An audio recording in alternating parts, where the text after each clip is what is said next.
Looks like we're live. We're here, back in action, another Sunday. Bella, how are you? I'm excellent. How are you, Chef? So good, so good. Welcome, everyone just joining us. Don't worry, no one is late. We have signed on early. That's okay. We're here to make sure all of our technical difficulties will not plague us this week. Cats are having a blast. I can Hear them in the other room. Cats, what are you going to do? I think we're all good. Yeah, anybody that's here, how's the audio level? I feel like we're at a good level. It looks like we're at a good level. I want to make sure we're at a good level. Drop in the chat room. If not, let me know. We'll make some adjustments. We have some time. Where's everyone joining us from today? Perfect. Yes. Ciao, Hot Pots and Chocolate. Hi, Cassandra. Hi, John. Hi, Hot Pots and Chocolate. That's a fun name. My buddy the elf. Hot Pots and Chocolate. A little bit. Canada. Oh, hi, Canada. Oh, wonderful. What part of Canada are you in? I love Canada. Philly? Philly's not in Canada. No, not in Canada. Not in Canada. We love Philadelphia. We love Canada, too. Konnichiwa. That's hello In Japanese. in Japanese. It's a different... It's a different joke. You had to have been there. If you were here last week, you'll know what I was talking about. Brooklyn is in the house. Palm Springs. Andrew, you're in Palm Springs. This is a public service announcement for you. There is a smash burger pop-up called Hey Burger. Heyday. Heyday smash burger in Palm Springs. If you haven't had it, you need to go have it because it is probably one of the best burgers I've ever had. So much so, I want everyone else to try it. But I was halfway through eating my first burger and I stopped. I put the burger down. I got up and I walked over and I ordered another one so it would be ready by the time I finished my first one. That's how good it was. So if you're in Palm Springs, Heyday Burger. Shout out to them. Orange soda. Oh, Nicaragua. Very cool. Coming in far. That's awesome. New York, DC, Seattle. So great. Welcome, everyone. Welcome, everyone. We're still a few minutes early. Yeah, we're early. If you're just joining now, we're early. We're just getting situated. We're sipping on the last of our coffee. We're just getting ready to begin. So relax, sit back, grab yourself a beverage. San Francisco's here. Lilith's, Pennsylvania. Lilith's. I don't know where that is. Do you know where that is? Lilith's, yes. Lilith's has a really great lighting studio there. There's a lot of lighting directors and whatnot who live in the entertainment industry there. So. Okay, that's fun. Yeah, very cool. Very exciting. Lilith's is actually a cool place. My cousins, my aunt lived in the Poconos, or maybe she still lives in the Poconos. That's I think the most of my rural Pennsylvania knowledge, unfortunately. We have Tyler coming from Joe Flam country, Chicagoland area, Joe Flam country. Joe Flam holds down Beverly, Chicago. I know. Yes. I think that's like kind of the South Side, but not really. He likes to say it's kind of the South Side, but I think it's South. It's South. I don't think it's the South Side. But he's from the South Side. But he's from the South Side, so yes. he can still represent. Yes. Lake Tahoe. Oh, it's beautiful there. Snowy. Love Lake Tahoe. Hopefully it's not too crowded right now. I know at some point Lake Tahoe got really crowded by a lot of tourists. Nobody was happy. But hopefully it's keeping its beauty. Yes. Hashtag nice. Keep Lake Tahoe blue. Keep Tahoe blue. Yes. I love those bumper stickers. They're great.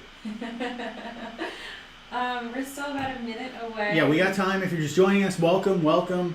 Please take your seat. Find your seat right this way. Come on. You're here. You're in the right place. So glad to have you. Thank you for being here. We have a couple minutes. We're just going to let people slowly sign on. If you were here early, congratulations. If you're just joining us now, also congratulations. You found us. We're in the right place. Everybody should have the right link this week. I don't think Chef's Feed sent out the wrong link like they did one time. Chef's Feed, I'm talking to you. But I think we're good. I think we're good to go this week. If you haven't seen this cool new setup we have, I'm pretty excited about it. Oh, wait, here. This box here. Wait.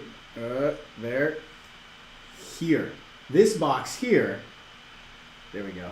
This box here has the ability to take over the main screen, so that way you'll be able to see all of the pasta that we're making here on the table. Very cool stuff. I was very happy when we made that upgrade. All right, we're at 2 o'clock. We're 2 o'clock. Let's give it one more minute. Let's go 2:01. 2:01. 2:01 we're going to start today just to make sure we have everyone. Does everybody have their mise en place? Oh, wow. Columbia, Miami, Seattle, Washington. I like how it went sunny Miami to Seattle, Washington. That's what I was waiting for. Because I know Seattle, Washington is not nearly as sunny as Miami. And it's just funny that they're right next to each other in the chat room. Bella's giving me these looks like I am just like full of dad jokes today. I don't know. Cat dad jokes. Cat dad jokes. Not actual dad. All right, 2:01, Chef. 2:01. All right, shall we begin? 2:01, we're having fun. 2:01, we are having fun. Welcome. Welcome, everyone. If this is your first week joining us, welcome to our humble abode here. If you are a regular, one of our pasta people, thank you for coming back and spreading all this positivity. Is that a word? Did I just make up a new word? Positivity? So good. I love it. Anyway, thank you for all of your support. I really, really appreciate it. Getting to teach and cook with everyone, even if it is virtually far apart from each other. It's the closest thing I get right now to actually being able to cook for you all. And it is my honest hope that on the other side of this, as things go back to normal, I will actually get to cook for each and every one of you, whether it be in your home city, doing a dinner there, or you happen to come visit where I am at the restaurant. So we'll see how it goes. Who knows? But I do look forward to that. And today you will have to do some work in order to eat. But in the future, I'll do all of the work. How about that? Fair deal? Fair deal. Fair deal. Cool. As always, Bella is here joining us. She's monitoring the chat room for us. So obviously, chat room's there. This is interactive. We're cooking. This is real life. It's happening. It's live. Anything can happen. Who knows what's going to happen? Hopefully nothing too crazy. But it's live. It's real. So any questions, drop into the chat room. Bella's going to read them to me, and we'll be moving right along. In regards to the questions, in order to kind of keep things moving along here, I'm going to try to pause at various points throughout the recipe to just call out for questions. If you're jumping ahead or you have a question about something that we're not doing right now, for the sake of everyone else in the group and to try to keep focused, I know it's hard, wait, hold on to that question. Like, write it down, type a new note in your phone, text it to your friend, just so you don't forget. And then when we get to that part of the recipe, you can be like, oh my gosh, I have a question. You raise your hand, you put it in the chat room. You don't actually have to raise your hand, just saying. You put it in the chat room, then Bella will read it to me, and then we'll be at a much more consistent pace. On that same note, there's a lot to cover today.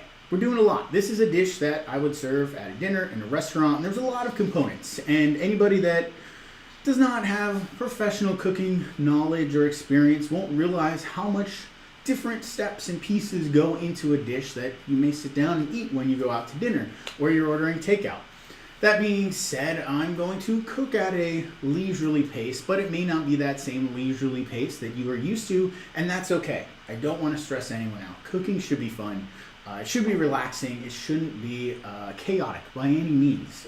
So that being said, if I'm going a little too fast for you or you're unable to keep up, you have two options. You could pause the video and then do what you need to do and then unpause, and you'll just be lagging a couple minutes behind us, and that's okay. Or you can just watch through this entire video, hang out, have a drink, whatever it is, just kind of like absorb all of the information, see how we're doing this, and then immediately after, you could cook it yourself at your own leisurely pace. This is being recorded, so you're going to get a copy of this in your email box later tonight once it uploads to the internet.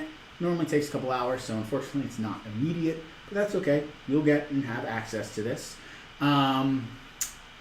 And I think that's all of our housekeeping notes for today. Yeah, let's do it. Shall we begin? Let's do this, shall we? We're going to start with our ricotta. If you haven't done so already, obviously you're going to need a pot. Get your pot out for the stove. While you're over on the stove and you're filling out your pots and getting your pots ready, milk is going to go in one pot, water is going to go in another pot. That other pot's going to be for blanching your pasta sheets. So that one you're going to want to set on the side. I have mine on the stove over there because there's only one stove here. And that you're going to want to put a lid on. Don't put salt in it. That's your pasta water. We'll talk about that later.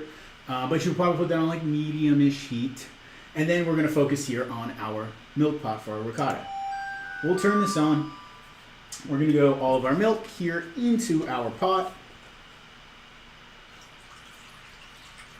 And then we'll begin to heat this up. And then we'll talk and go into cheese making. What is cheese? What is ricotta? One of the most wonderful things. Let me get this started here, and then you'll have my attention. What are we putting that on, Chef? So, we're making cheese. Cheese is proteins, often coagulated, separated from the milk solids, and the whey that you find in some sort of dairy product. We're using cow's milk here, whole milk, and we're making, I hate to break it to everyone, if you're not aware, real ricotta is very, very hard to make. Not hard in the sense, but it's hard to come across and find the specific way that you need to make ricotta. So, that being said, I want to be able to explain this well. I'm sorry. No, absolutely. What's the stove on? Stove, I'm sorry. Medium-low heat here. You need a thermometer of some kind to make really good ricotta, okay? I'm going to keep referring to this as ricotta, even though it's not, but we'll get there. We're going to about 190 degrees. You have a range, though, so it's okay. Between 175 and 190 is a good range for making cheese. If you have one of those temp guns that you use to take your thermometer, your temperature, the oven, or stove, whatever it is, that'll work. If you have a probe you can stick into your milk, that'll work. Or if you just have a thermometer, you could stick in there every couple of minutes and check your temperature. That'll work as well. If you don't have a thermometer, you're just going to have to use your eyes and your best guess. Boiling is 212 degrees, so that's too hot. Simmering is about 200 degrees. That's still a little too hot. You want right where it's like steaming, coming up, you see steam coming off the pot, but no actual movement. That's about 185 degrees. We're talking Fahrenheit here for the world around. As that's slowly coming up, let's think about historically, Italy, ricotta. Let's talk about it. Because when I learned this, I was, blown away, surprised. It was something I didn't know, but I was very interested in. So ricotta itself, the word, when you translate it, roughly means twice cooked. And what that actually means is that it is the byproduct of the cheese-making process where you're cooking the whey twice. So when you're making cheese, a hard cheese, a cheese in a block, something like that, what you're doing is you're taking dairy, you're heating it up to a specific temperature, you're adding some sort of acid and usually some sort of rennet. That rennet separates the milk curds, it curdles the milk. You're able to take off all of those curds, the whey sinks to the bottom. And then what those curds are is actually kind of this bonds of different proteins made of whey and milk fats, casein. Those together, you scoop out, you put into molds, you drain, you age in a cave. Voila, we have cheese. Ricotta then is what you would take all of that extra bits, the whey, the stuff that's already been cooked once, and you were to heat it again to a very specific temperature, somewhere between 175 and 190 degrees. And when you heat it again, you end up separating those whey proteins one more time. There's no more casein in that whey. So you just have pure whey proteins, which when you very gently skim off are what true Italians know as ricotta. So that being said, if we're going to try to make ricotta at home, unless we have whey, we're not actually making ricotta. We're making fresh cheese. But with a few kind of tweaks and adjustments here and with proper technique, we get on very, very, very close to what real ricotta is in taste, in texture, in flavor, to the point where it would be hard to tell the difference if you do everything right along the way and you use really good milk and you're paying attention to all these little details. That being said, usually the ricotta you buy in the store is the same thing. It is not true ricotta made from whey, but milk and cream, sometimes stabilizers and some other crazy stuff in there. So always, if you're buying ricotta, buy from a reputable brand, maybe even a small local farm, the farmer's market. Look at the ingredients. If you see things like guar gum or some sort of stabilizer in there, I would probably put that down and choose something else because you don't need it. You'll end up with kind of this weird grainy product that is labeled ricotta but not really ricotta. So thinking about all of that, we're making fresh cheese here, which is still fun. nonetheless. It's ricotta, yeah. And to me, I would still call this ricotta. I would serve it and call it ricotta. You could tell your friends you made ricotta, but we are making fresh cheese because what this is going to have the milk caseins and the whey proteins together. We're not taking out the casein first to make cheese. We're doing it all together in one. What we're doing, we're bringing it up, like I said, to that specific kind of fun temperature area, 175 to 190. I'll keep saying that just so it kind of gets in everyone's head. Fahrenheit, yes. And then we want to coagulate this with some sort of acid.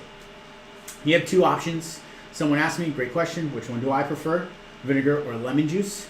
White vinegar or lemon juice, rather. Let me be specific. So you don't want to add other flavors to this unless you have to. Vinegar is probably the most neutral of the flavor options, and depending on what I'm using my ricotta for, I might sometimes use vinegar, but in this case, because it's going into a filling, because there's going to be mushrooms and other fun things in there, I want to use lemon juice. But not everyone has access to fresh lemons, or more people have access to white vinegar. So they can be used pretty interchangeably here in this case. Troubleshooting this, where a lot of people may go wrong, is either heating their milk up too high, which will end up in a very grainy ricotta, but you'll get more yield, but it just won't be as good. Or not heating their milk up enough. They'll end up with a very soft ricotta that barely holds together, but they're not getting as much yield out of their milk or whey as they could. And then sometimes people add too much acid. The more acid you add, whether it be citric acid in its purest form, vinegar, or lemon juice, you're also adding flavor when you do that. So you want to add just enough acid to where you can get the milk to separate and all those proteins to hold together. But if you add too much, it's going to taste, obviously, like vinegar or lemon juice, which ricotta shouldn't really have a tang. It should be very sweet. It should taste like milk. It should be luscious and cheesy and delicious, but it shouldn't be funky or sour or any of those other things unless you're using a milk that maybe like sheep's milk or buffalo milk, some other sort of animal milk that has that natural tang already. But let's, for the sake of argument, assume everybody here is using cow's milk like I am. When you're buying your milk, you have lots of options. The one option you do not want, and you're not going to be able to make ricotta if you bought ultra pasteurized milk. I made a note of that on the website. Hopefully everybody read it and took note of what kind of milk they were buying. But the reason being ultra pasteurized, pasteurization is the process of making things safe to eat, and it holds for longer by killing bacteria. You're heating a product up to a specific temperature, which will kill everything pasteurization. Thank you, Louis Pasteur, the guy who created that. Ultra pasteurized milk is heated to a very, very, very high temperature. So high to the point where the proteins are forced into such a tight bond that you're not able to add acid to separate those again to the point where then you get your curds and whey. Regular pasteurized milk, raw milk, just because it says organic does not mean that it is not ultra pasteurized. The carton says it. It'll say ultra pasteurized on it. Use that for everything else except making cheese. Am I missing any other thing? I don't think so. Now we can talk questions. I want cheese questions now as they're coming in. We're getting close. We're at about 175. So we have about 2 or 3 more minutes before we add our acid, which is exciting. But hit me with your cheese questions now that I dumped all of that information onto you. That's your little lessons for the day. I know there's a little bit of a lag before questions come in. Fantastic. Okay, so I'm going to slowly, because I know as soon as I start talking, questions are going to come in. Yes. It happens every time. If this is your first time here, get ready for it. Any benefits to stovetop versus microwave method? We've done microwave. That's interesting. I've never heard of a microwave method, but the one thing I could think of if you're doing the microwave method is it's just maybe more consistent in terms of heating. Like you're able to find that 180 temperature, kind of right in the middle, 175 and 190. I would prefer the stovetop because we haven't gotten there yet. But what you'll end up finding, and what I have found, that part of where you get the flavor of ricotta is actually cooking the whey once you've added the acid. Remember, ricotta cheese is twice cooked. So if you were to just add acid to microwaved milk and let it sit on the counter, Yes, it'll separate. Yes, you'll still get curds, but it'll have a completely different flavor than if you were to continue to cook it, holding the acidified milk at that 175 to 190 range. Then you're cooking that way while it's separated, and you're infusing those curds with a completely different flavor than if you were to just add it, take it off the stove and set it aside, or heat it up in the microwave, take it out and set it aside. So that's the one advantage I'd say to doing it on the stovetop, is you're able to hold it at that temperature for about 20 minutes or so once you add the acid. How is grade A pasteurized milk different than ultra pasteurized? I could only find grade A. Perfect. So grade A is more referring to, I want to say like the quality of the milk fat, the percentage of milk fat to water in the milk. Different brands, USDA is really kind of convoluted in the way they name things. It's just like if you notice ice cream, in order for it to be called ice cream, it needs to be a certain percentage of butter fat, milk fat, and water. Versus like it's some brands out there, I don't know which one, Dryers, something like that. It's not called ice cream. It's called like a frozen dairy product because they can't call it ice cream. Milk's kind of the same way to get grade A versus not grade A. Certain percentage of milk fat has to be in it. It doesn't matter. Don't worry about the grade A, B, C, D, whatever. You're more focused on pasteurized or ultra pasteurized. You want pasteurized. We do not want ultra pasteurized. We want pasteurized. You got the right one. You got the right one. Is there a film on top of your milk now? I'm at 135 degrees. Yes, there's a film forming on the top of my milk. Good question. That's actually called a milk skin. I forget the actual, I want to say Japanese name for it. You'll find it. You could actually, if you were very, well, I know they do it like Alinea and Next and a lot of those restaurants. They use milk skin very often. You'll form a skin on top. Be able to very carefully peel that off, and then you can save that and you eat it. It's delicious. I've seen people use it as pasta or dumpling wrappers. It's a very painstaking and hard process to do, where you have to get the milk right into that 135 to 175 range to form milk skins. You can kind of see I might be able to pull mine off, but I didn't let it form enough. That's why I just had a little tiny one. Yeah. I've never worked in a restaurant where we did that, so I only know about it. It's not something I have very much experience with. Yes, if you don't have a thermometer, can you give any tips to keep it in the right range?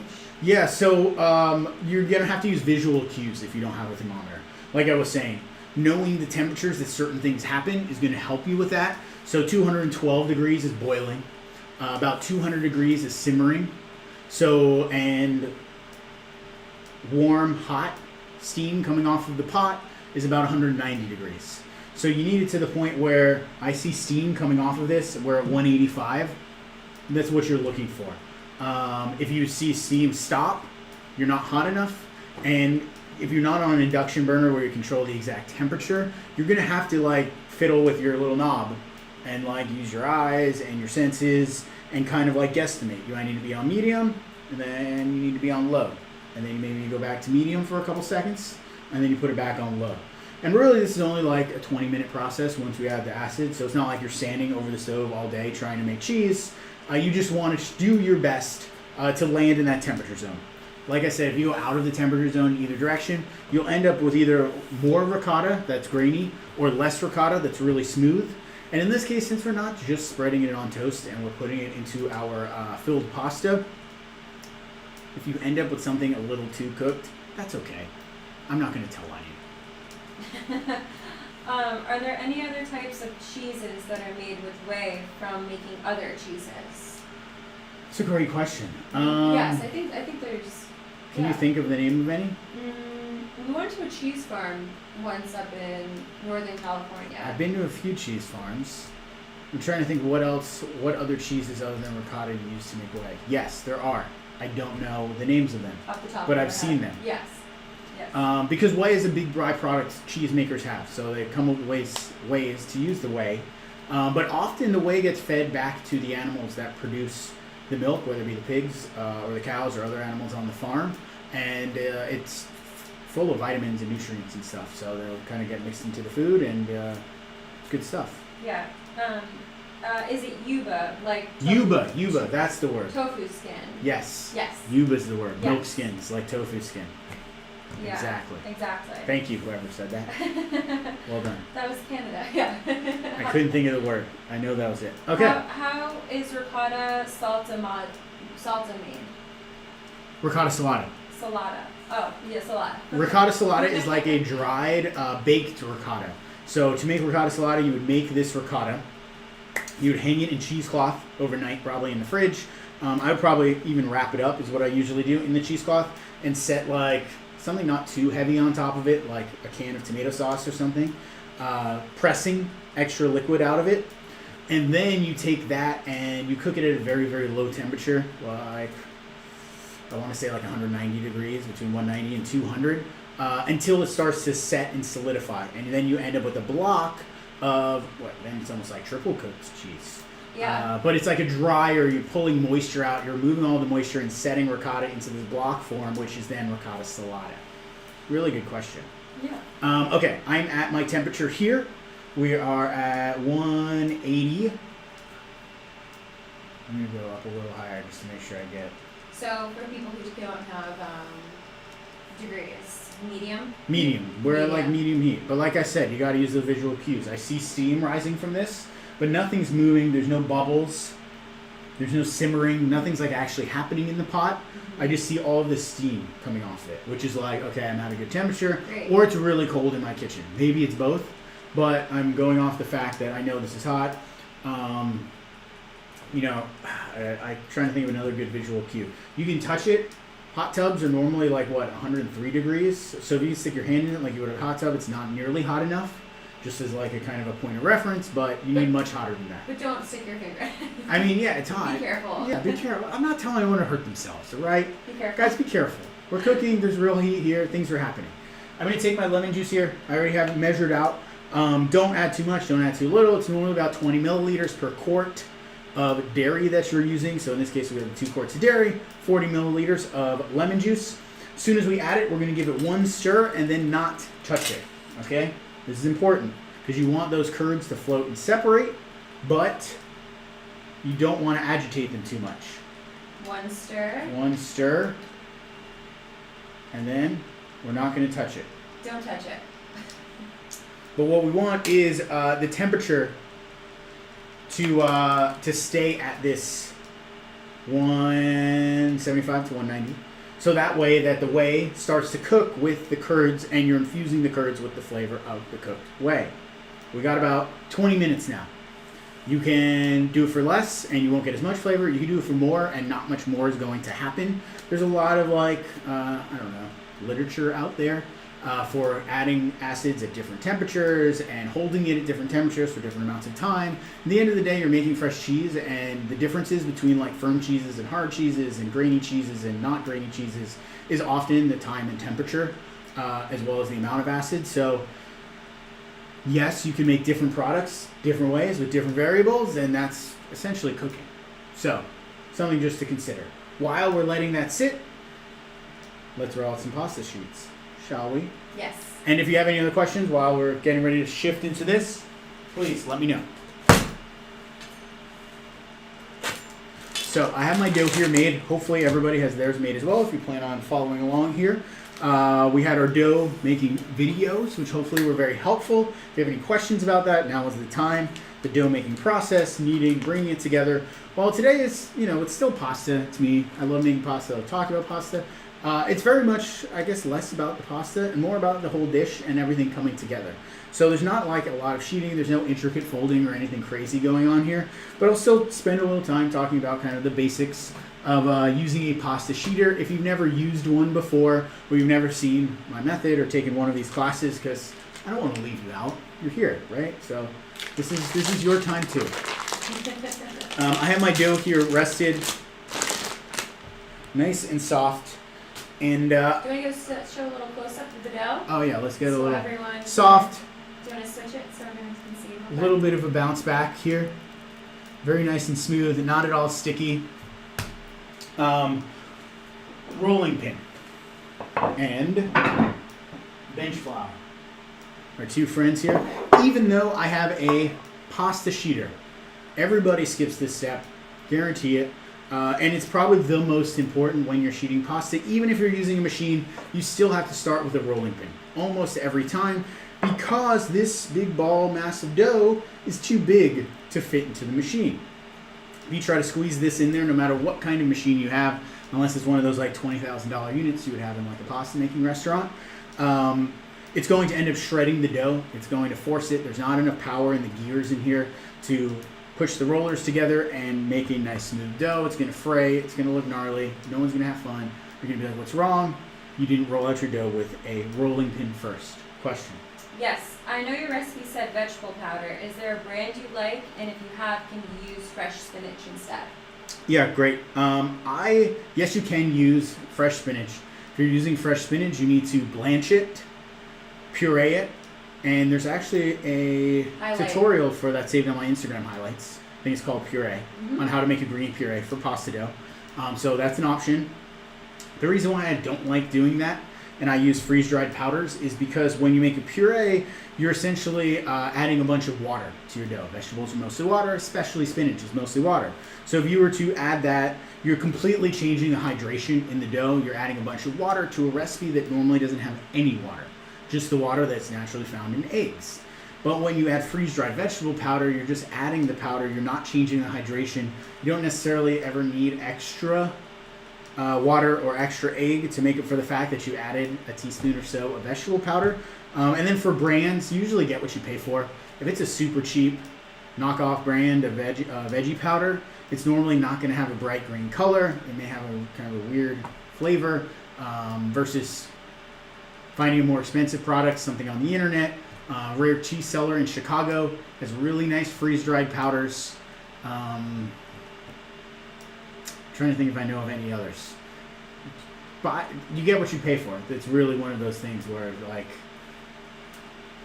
yes. There's a bunch of health food stores as well. They typically health food stores. The health food aisle in Whole Foods usually has it. Even if you ask someone and they're like, I don't know what you're talking about, go to the health food aisle, where they have all the pills and the droppers and all the like supplements and things. And there's usually at least spinach, sometimes beet, sometimes kale, sometimes spirulina powder. Another option is there's like those chlorophyll drops you could put in your water. Don't get the mint flavored ones because they have mint and then they have regular. And that's like pure chlorophyll, which is essentially what spinach is. And you could add that to color things and you don't need a lot of it. Just be careful it stays in your hands if you're not careful with it. Yes. A few more questions. Do we keep the stove on while we walk away from the ricotta? Yes, keep your stove on, but lower the temperature. I'd rather it hover around like 160 and drop a little bit, then continue to climb and go into that like 200, almost boiling phase. So then that way you want the heat on. You need to be cooking the ricotta in order to get the curds to stay separate and to flavor them so they taste like ricotta. Otherwise, it's just going to taste like separated milk, which is great, but not the same thing. A couple more questions. My cheese is bubbling a bit around the edges, but my thermometer is reading 185. Is this bad? No, not bad at all. It may just be your thermometer's like right in the center, and the edges might be hot. If you're on a flame versus like an induction, the heat comes around the sides of the pan, especially if you're fire and it's not a thick, heavy pan. That fire is hitting the sides of the pan. They're causing the sides to be a little hotter than the center of the pan, and that's just the nature of the size pan and your stove and everything. I wouldn't stress about it. You're okay. Do you have a recipe for eggless pasta dough? I do have a recipe for eggless pasta dough. It would not work in the same recipe because eggless pasta dough doesn't make for really good pasta sheets. It works really well for like cavatelli, pici, orecchiette, capunti, strozzaprete, a lot of other handmade shapes. It's normally a 50% hydration of semolina, durum flour, and double zero.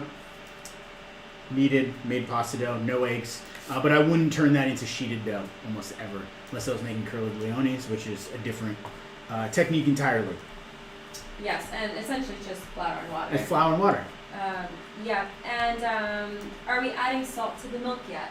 No, I haven't added any salt yet. We could add it because of what I'm using the cheese for. I'm not adding any salt yet. We could add the salt when we mix it all together.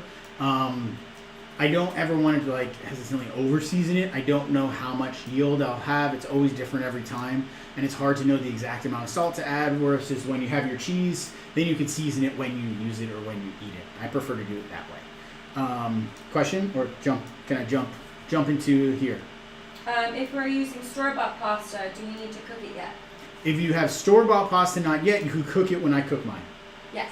So this is for Fresh pasta. Fresh pasta. You can use store-bought, nothing wrong with that in this Once we case. do the store-bought process, you'll let everybody know. We'll jump into it. Yes.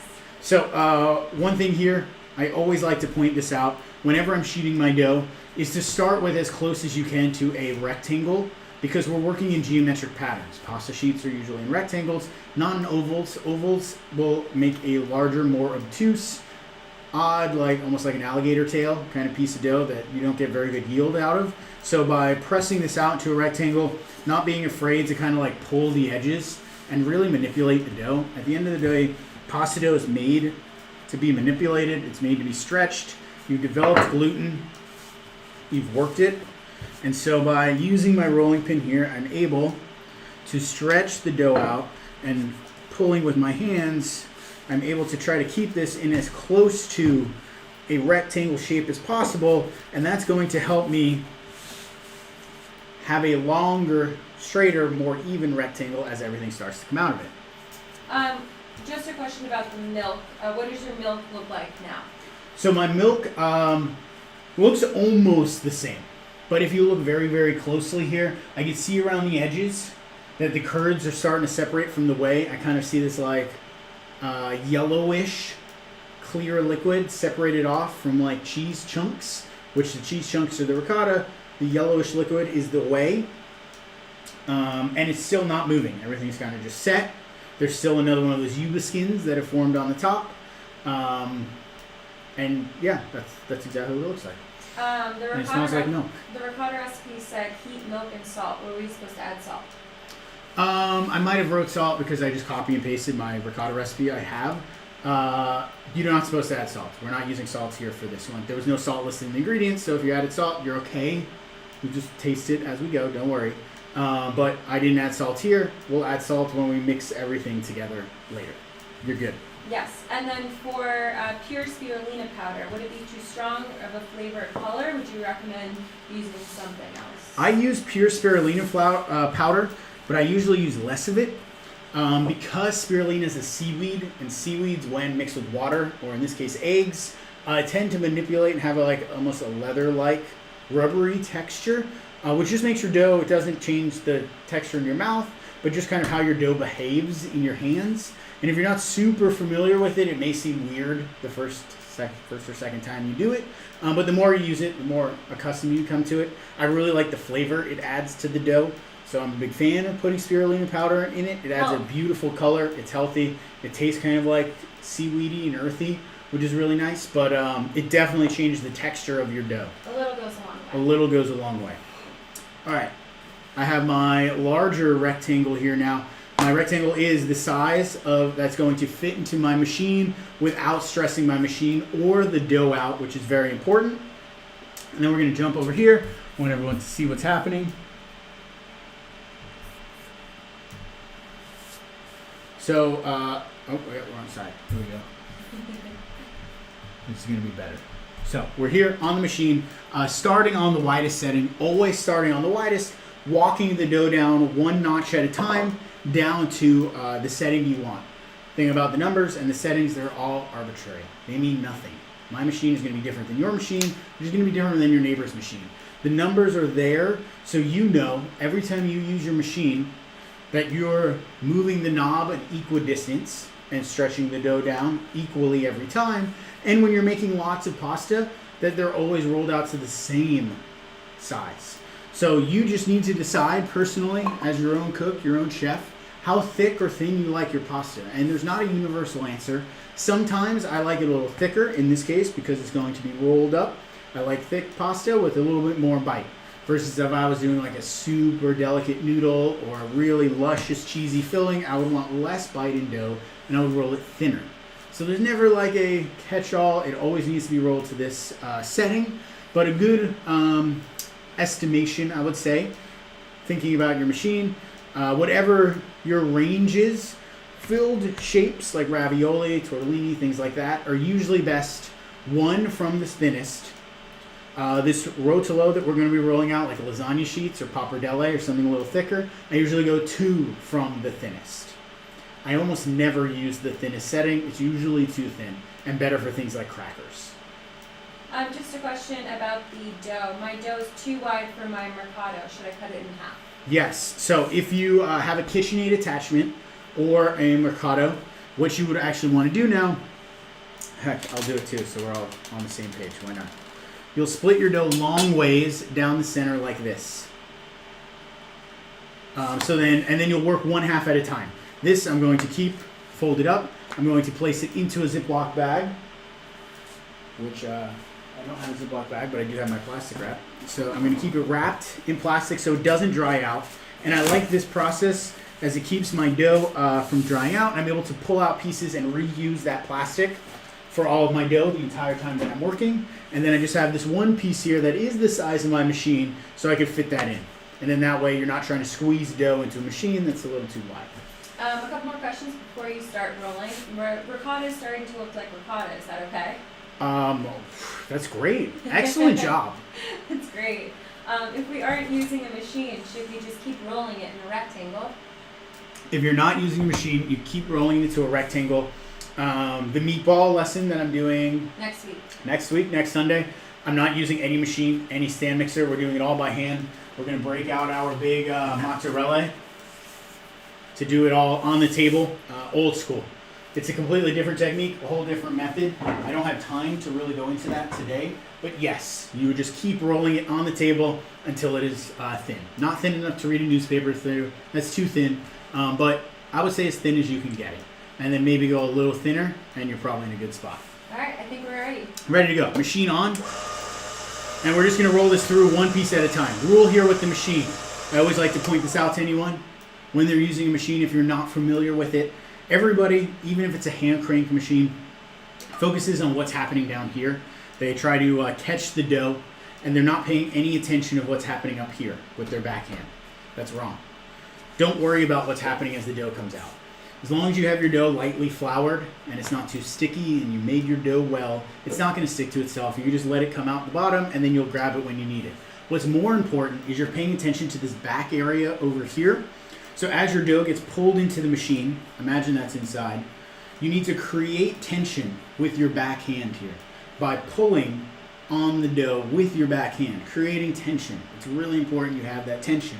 So then the machine sucks the dough in, you're holding it back, and you're able to guide which direction the dough goes in. So it doesn't end up bunched up on one side, it doesn't go in crooked, it doesn't get all messed up and kind of fall all over the place.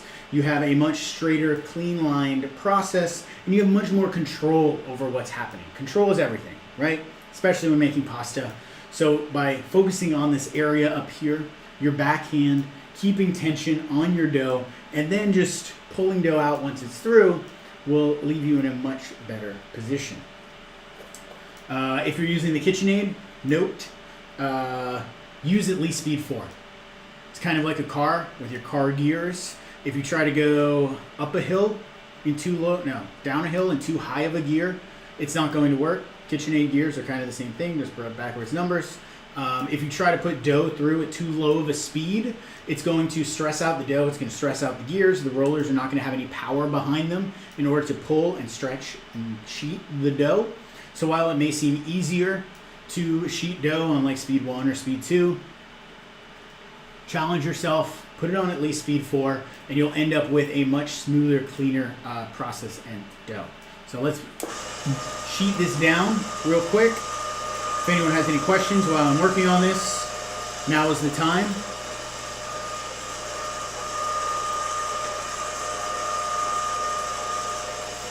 Now, as my dough gets a little bigger, we'll see I'm using this backhand to guide and create tension on the back part of the dough, and the bottom just comes right out. If you're like, oh my gosh, it's only one of me, I don't have 2 hands, I have to use a hand crank, same exact thing.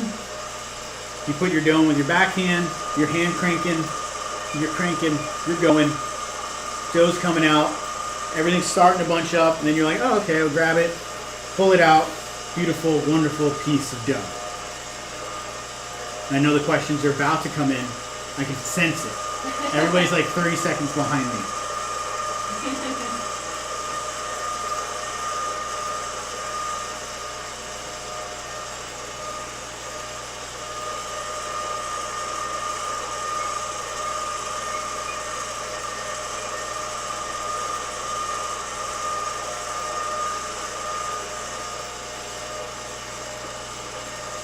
Almost there. In here, dropping in one end, using my backhand here to guide the dough into the machine. Trying to keep and only use the back of my hands, so then that way I'm not grabbing the dough with my fingertips or stretching or pulling the dough. You'll put too much pressure and you'll have a tendency to poke holes in the dough, which you don't want to do. Excuse me. I'm going to trim off these little snake edges just because they bother me and get in the way.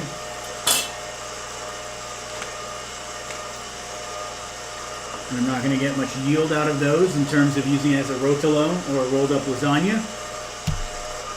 And then now for this last pass through, whenever I'm on my last pass through with any kind of pasta, for example, what I mean by last pass through, this is on number 3, I'm taking it down to number 2, and I know I'm stopping at number 2, because I know that's where I want it. I always like to put a little bit of flour on the dough before that final pass through, because at its thinnest, it's going to be the stickiest. And it's going to continue to get stickier as it gets thinner. That's just the nature of dough. So if you're not dusting your flour before it gets through that, you have the tendency that it might stick to itself when it comes out of the machine, and you don't want that. When you're dusting your dough, another mistake I see a lot of people make is they come here and they have their dough and they start dusting it and they just sprinkle flour down here like this. And that's way too much flour, and it's not a very even surface area. So you don't want to do something like this. Instead, what you want to do is take your dough up in your fingertips up high, just like you're seasoning a piece of meat with salt or something like that. You want to sprinkle and almost shake your hand and let the flour dust, almost like you're using like one of those powdered sugar shakers on top of your like pancakes or French toast. So you have a much more fine mist of flour than this like kind of caked on too much flour. But if you end up doing this and you're like, oh no, what did I do? Don't worry. Like a light snowfall. Just, yeah, I've never lived anywhere where it snows.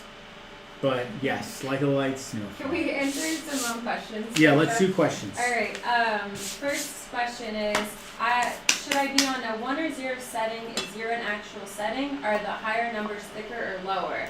I said start on the widest setting. Every machine is different with numbers. Correct, yes. So you want to start wide and go smaller. Start wide, go small. Yes. And I can't tell you what number to do because every machine's different. And even if you told me your machine, every year they might come out with different numbers. Because I have the KitchenAid attachment, and I know at some point they switched.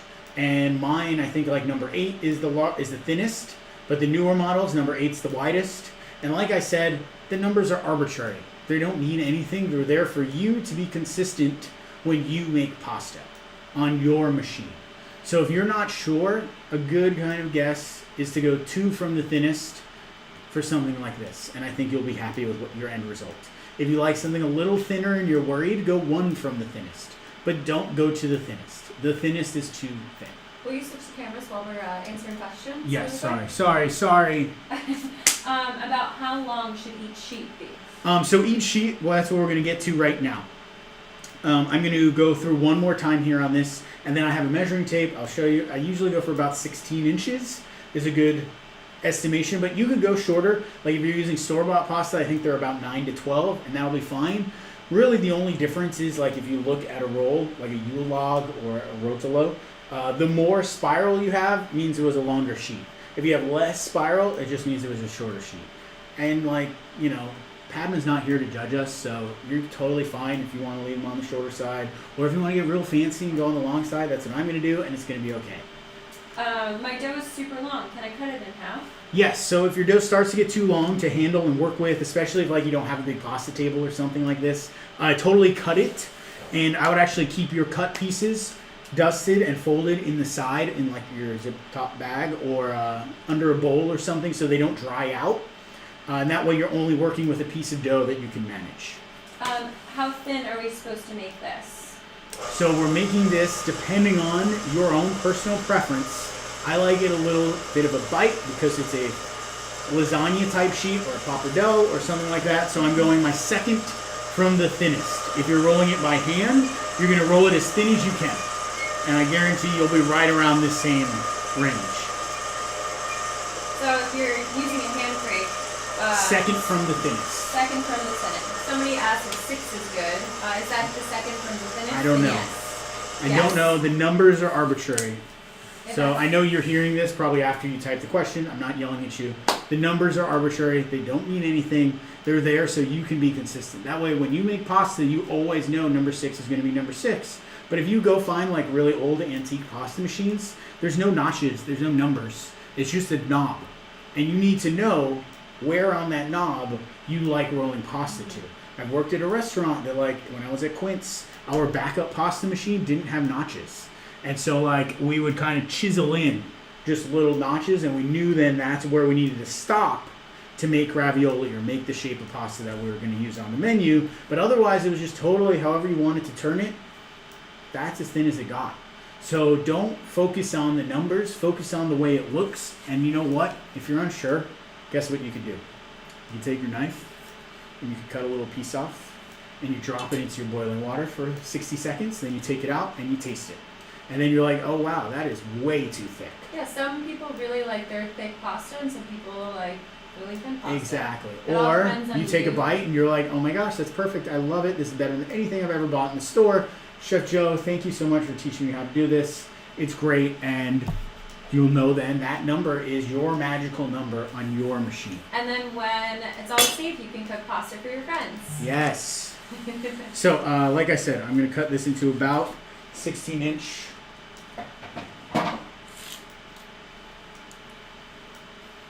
All right, why don't we go a little longer if we have it? Let's go 20. We'll go about 20-inch pieces, just because I want to have like a really cool looking spiral effect on this. But of course, you don't have to go really long. You can keep them short. I'll do a short one too, just for everybody that's like working with the boxed pasta sheets. Yeah, so what's The the store. short ones? The Yeah. short ones are probably, my guess is 9. This is 10. Guessing. And should we cut off the little triangle edges? Yes, so if you have those little like kind of like edges, the like gator tails that kind of form, I cut those off. I'll use them as snacks. I'll like save them up when I'm making pasta, eat those for lunch tomorrow. But they don't work so well. You want nice squares or rectangles for this. If you have frilly edges, that's okay. It's getting rolled up. Those will cook off nicely and add little kind of like crispy bits to your Rotolo. So this one's a little too long. I'm going to cut him in half. So I have one really long one and 3 semi-long ones. Cool? Cool. I'm excited about this. So our sheets are rolled. Yes. We did it. We're there. Next. What's happening next? Here we go. Here we go.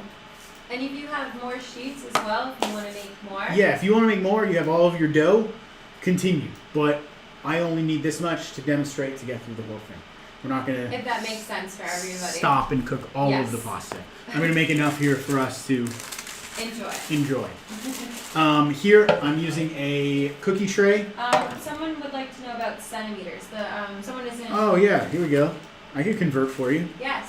So the shorter ones are about 30 centimeters. The longer ones are about 46 centimeters. Measuring tape. It's very handy, actually. It's so handy. With making pasta. Especially when you're teaching making pasta, instead of saying like, oh, it's about the length of my finger. It's not very precise. I'm going to use a cookie tray here. I always line it with parchment just because it kind of helps. I don't like pasta dough touching the metal directly, just personal preference. And then some semolina flour for dusting. You could use 00 or regular AP for dusting. I just find semolina is the coarser grind, so it doesn't absorb into the pasta as quickly or as easily. We're going to dust semolina onto our sheet, lay our pasta on, semolina, pasta, semolina, pasta. And if you needed to like store these for tomorrow, you can do these in advance. Keep it like this, wrap this in plastic, or put a lid on it of some kind. In that case, then you'll have these ready to go whenever you want to make lasagna. Put it on. Last one. Semolina. Our long one. I'm going to fold it over itself and just dust a little semolina in the middle so it doesn't stick. On top. Perfect. We'll set this aside and we'll come back to that later. So we're done with pasta. We're done sheeting pasta, rather. I think that's, does anyone have any questions while I clean up? We'll move back to our cheese for the moment. Yes, now's a great time. Now is a great time to throw all the questions at me. I'm going to do a little dusting. That. Done with our rolling pin. We'll go here. And like you said, if you're still on pasta making, Yeah, that's and if great. you want to like spend the afternoon making pasta and do a whole bunch of these, by all means, you have enough dough to do it. Yes. So go crazy. There will be Exactly. enough filling to fill all of the dough, Yes. but I don't need to, make enough for everyone, just for us here. So that's all we're doing. How's your ricotta looking, Chef? That's what we're jumping to next. Thank you so much. Thanks for asking. All right, we're jumping back over here to my ricotta. Let me come in close up. It's going to be fun to look at. Sorry, before we move on. Yes, go. We have a little 30-second lag. Do you freeze the extra pasta whole, or do you roll it out and then freeze it? I don't like freezing pasta. It's a personal preference for me because I know at a molecular level what happens to things when they freeze. Water expands when it freezes. There's water in pasta dough. When water freezes, it expands very quickly. It takes up more space. If you ever put a water bottle in the freezer, it'll explode. That's water expanding. If you look at it, frozen water under a microscope, all of those water turns into like ice shards, jagged, rough edges. That inside of your pasta dough, it's expanding. All those jagged, rough edges are poking holes inside of your dough. And then when it defrosts, all of those edges and jagged, rough pieces disappear, and you're left with all of these holes in your dough, changing your texture, changing the way it eats, changing the way it cooks. So me personally, I don't like freezing pasta unless it's blast chilled, which means it freezes so quickly, water doesn't have a chance to expand. You need to either have like a blast freezer or an industrial grade freezer, something like that. Mm-hmm. So there are ways to freeze pasta. You can freeze pasta sheets. You can freeze filled pasta. I don't like to do it personally just for that reason, but I'm not going to stop you from doing it. It's fresh pasta. I want to eat it fresh. I'm not looking to freeze it, but that's just me. But so what would you recommend doing? I would recommend making all of your Rotolo, blanching them, rolling them up, putting them into like a baking tray or a container or Tupperware, something like that, and then freezing them. A disposable like aluminum pan would be great because then you could freeze it in the pan, pull it right from the freezer and stick it in the oven and then eat it later. So everything's ready to go. Ready to go and then put it in. Yeah. That's what I would do. Yes. If I were to do it, that's what I would do. Can you dry the leftovers in a dehydrator to keep? No. So dried pasta is a good question. A huge misconception, I guess you could say. When you buy dried pasta, it's not just dehydrated. It is, but it's done under a very specific temperature zone over a specific amount of time, monitoring the exact percentage of moisture that is being removed per hour. And if you do it in a dehydrator, none of that is being monitored, and what you'll end up with a very brittle piece of pasta that may or may not hold together when it cooks, that may or may not cook evenly, that may just kind of disintegrate when it hits the boiling water. And so you can, but you're not going to end up with dried boxed pasta. You'll end up with dried pasta. Not the same thing. So how long can the dough keep in a refrigerator? A day? Yeah, so the dough, if it's wrapped, it'll keep at least a day. After that, depending on the freshness of your eggs, will often determine how quickly it'll oxidize and get like little brown specks all over it. At which point then you could still eat it, just doesn't look good. That's like usually day 2. After that, it's totally like on you. I don't know. I'm usually, like I said, it's fresh pasta. I try to eat it right away when it's fresh. That's Fresh is best. recommended. That's Yeah. my recommendation. But of course, I'm not going to come into your house and check your fridge and see how long you've been keeping pasta sheets. So But you don't recommend anything that would. yeah, I don't want to hurt anybody. So Yes. that's my recommendation. All right, we're coming back here to our cheese. Will you move your little box over? Oh yeah, it's the other side. Yes, please, Chef. All right, we're on our cheese station here now. We need to separate our curds from our whey in making ricotta. I have a basket strainer here of sorts. These 2 spoons are not just for looks, and these 2 little holes in the strainer are not just for hanging. They actually, if you put spoons in them, you can lock the strainer from falling down into your bowl, which when I learned how to do that, totally blew my mind. It was one of the coolest things that I've learned to date. If you have cheesecloth, great. If you don't, paper towels. I almost want to say Bounty, but we're not sponsored, so I can't we say that. can't say that. Paper towels, work really well in there to help separate any moisture and hold your curds up top while all the whey goes to the bottom. Now it's very tempting to take a ladle or just dump this whole thing into your strainer. But what you're going to end up doing is getting way more curd in the bottom by the force of the whey pushing onto the curd. You're going to separate everything, and all of this wonderful hard work we've just done will be for waste. Instead, I like to use one of these spider strainers. A slotted spoon works really well, or just a ladle that you can very carefully and gently take everything off the top. I'll do it right here in front of you so we can watch this process happen together. Yes, perfect. Coming in here, grabbing just the curds off the top, and then gently placing them down into the basket. Now this milk mixture here, depending on the temperature you're at, you can totally heat this again and do it all over. What you'll end up with is a little more sour and a little more grainy of a product, but you'll have more yield. If you just were looking for a way to use this whey and you didn't want to try to make cheese with it again, whey makes a really good replacement in bread. Like if you're big on sourdough or focaccia or making any kind of like baked goods where you would normally put milk or water, using whey in place of that is an awesome alternative. I do that sometimes with pizza dough or focaccia, and it gives it this really awesome kind of like natural tang without using sourdough starter. Or, you know, the whey, you could put it into some sort of like soup or stock or something like that. It'll work really good if you're doing like an egg broth or something like that. It'd be delicious. Trying to think of other uses for people. I think those are like your two major big ones for baking. Yes. Or just reusing it and getting a different fineness and quality of cheese that comes out of it. Do you want to show a little bit close up?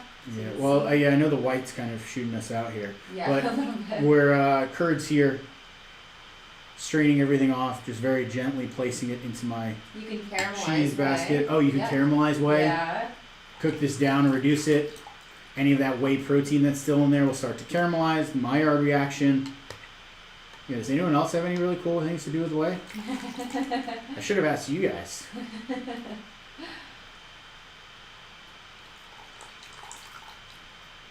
Or, you know, you could always reheat it, like I said. Add a little more acid, bring it back up, a little higher heat. You'll get a little more of that coagulation and the curds. And you'll end up with a grainier product and not as pure and creamy, but it'll still be delicious on like toast. It'll go great in like scones or something like that, or biscuits. That'd be really good. All right, I think that's the last of it. Scones are great for this. And I ended up here, I want you to see it. I'd say that's almost 2 cups of ricotta. At least a cup. It's probably a cup and a half. Not gonna lie. You Probably a show cup a and a little half. close Yeah. up If you back see a little close up, oop, that whole basket there is filled with our wonderful cheese. You can see the whey slowly draining down from the bottom. We're gonna set this aside and come back to it in a moment. Our friend Hot Pots and Chocolate said, and add sugar and a bit of honey to make it a tangy dulce de leche. Yeah. Yeah, there we go. There you go. Canada in the house with the tips. How long can you store whey? Whey is almost like buttermilk. It's already like kind of cultured and soured in a way. So you could get a little more time out of it, I think, than you would like milk. But at the same time, how long are you looking to store it? Like you could probably get a week, but then after that, like why? Why do you need any longer? Bella's looking on Google. It says 6 months. I don't know about that, but that's what the Google says. So it's always, I mean, why not? I don't know. I don't know why you need to keep whey around that long, but it's it's an option. You wouldn't need to, but it's an option. Chef, do you want me to remove that for you? Yeah, you can leave it. I don't want you to. It's fine. Absolutely. All right, pasta machine. We're done. Down here. All right, moving on. Our whey is straining and resting over to the side. I switched. Perfect. We're coming back. Coming back. Right? All right. Yes, Chef. Okay, cool. So we moved on. Now we are getting ready to make the rest of our filling to go inside of our pasta, right? We're getting there. One thing at a time. Like I said, a lot of components to this. props to everyone that's cooking along and making this dish. Yes. This is something you would find on any, well, not any, you would find on one of my restaurant menus. I'm using a large, wide, this is called a rondeau. It's a French word. It's a large, wide saute pan without any handles, just these side handles. They're one of my favorite pans, a rondeau, for two reasons. You have lots of surface area down here on the bottom. There's no handle to get in your way, and it has these wide sides to kind of like help prevent splatter or anything crazy from going on. I'm going to put this over high heat. We're going as high as your stove goes. We're talking about roasting mushrooms. A hot pan is secret number one to roasting mushrooms. Yes, we do have a question. I feel like I didn't get nearly enough ricotta. So if you didn't get nearly enough ricotta, you didn't heat up your milk enough, and you didn't end up with enough separation because the proteins weren't heated enough to the point where they bonded and separated off. In which case, what I would do is heat up your milk again. If you didn't get any, I would check and see if you used ultra pasteurized milk by accident. Because if you're not getting any separation, then that's the problem there. But you could always reheat it. Yes. Gather a little more ricotta off of it. Kind of watch, let that happen, and then come back and do the rest of this as you have your ricotta.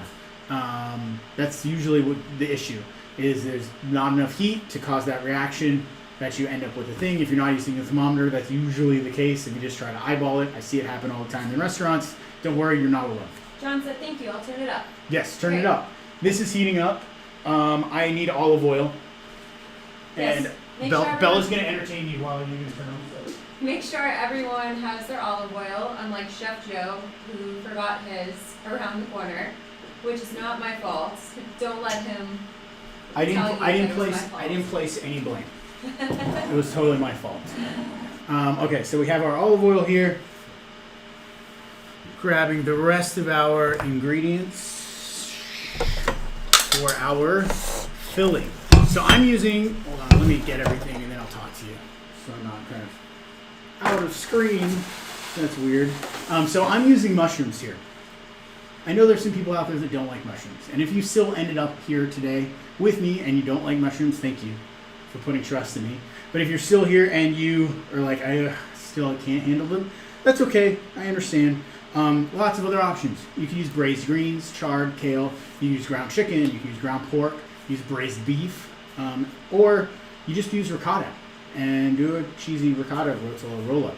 It's going to be delicious. You don't have to use mushrooms. You can use any other thing. We're talking about the technique of making a rolled up lasagna here today. And then I always like to teach people how to roast mushrooms. Roasting a proper mushroom is one of my favorite things to teach a young cook when they're new in the kitchen or new on the hotline, is the right way to roast a mushroom, because so many people, especially when they're used to cooking at home, they do it wrong. They don't understand what's happening. They haven't learned. Professional stance. They haven't learned. So I want to teach. Yes. That's why I'm here. So large, wide pan here. Mushrooms, variety of mushrooms. Doesn't really matter what you end up with here. I have a mix. It's like a chef's mix. Some creminis in there. They're all cleaned. I always like to kind of like split mushrooms open, or you could tear them, just so you have more surface area. The more surface area, the more browning, the more caramelization, the better they're going to cook.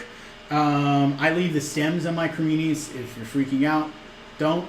Creminis are cultivated. They're grown on like trays and sheets and warehouses, and so the stems are like not like a wild mushroom stem, nowhere near woody or inedible. These are like made to be eaten. They're grown to be eaten. They're cultivated mushroom. So I don't mind putting the stem on there, especially when we're roasting them and then turning them into filling inside of a food processor. So you're just getting more mushroom for your time spent here. Someone said, oh, these are not chopped? Dang. No. Well, if you did chop them all, you're okay. That's okay. Yeah. We're roasting. You can chop them, you can not chop them. Some of mine are chopped. It depends on the mushrooms you ended up with. Some of these I just ripped in half. Like some of my big fattier pieces I ripped. Creminis I just split.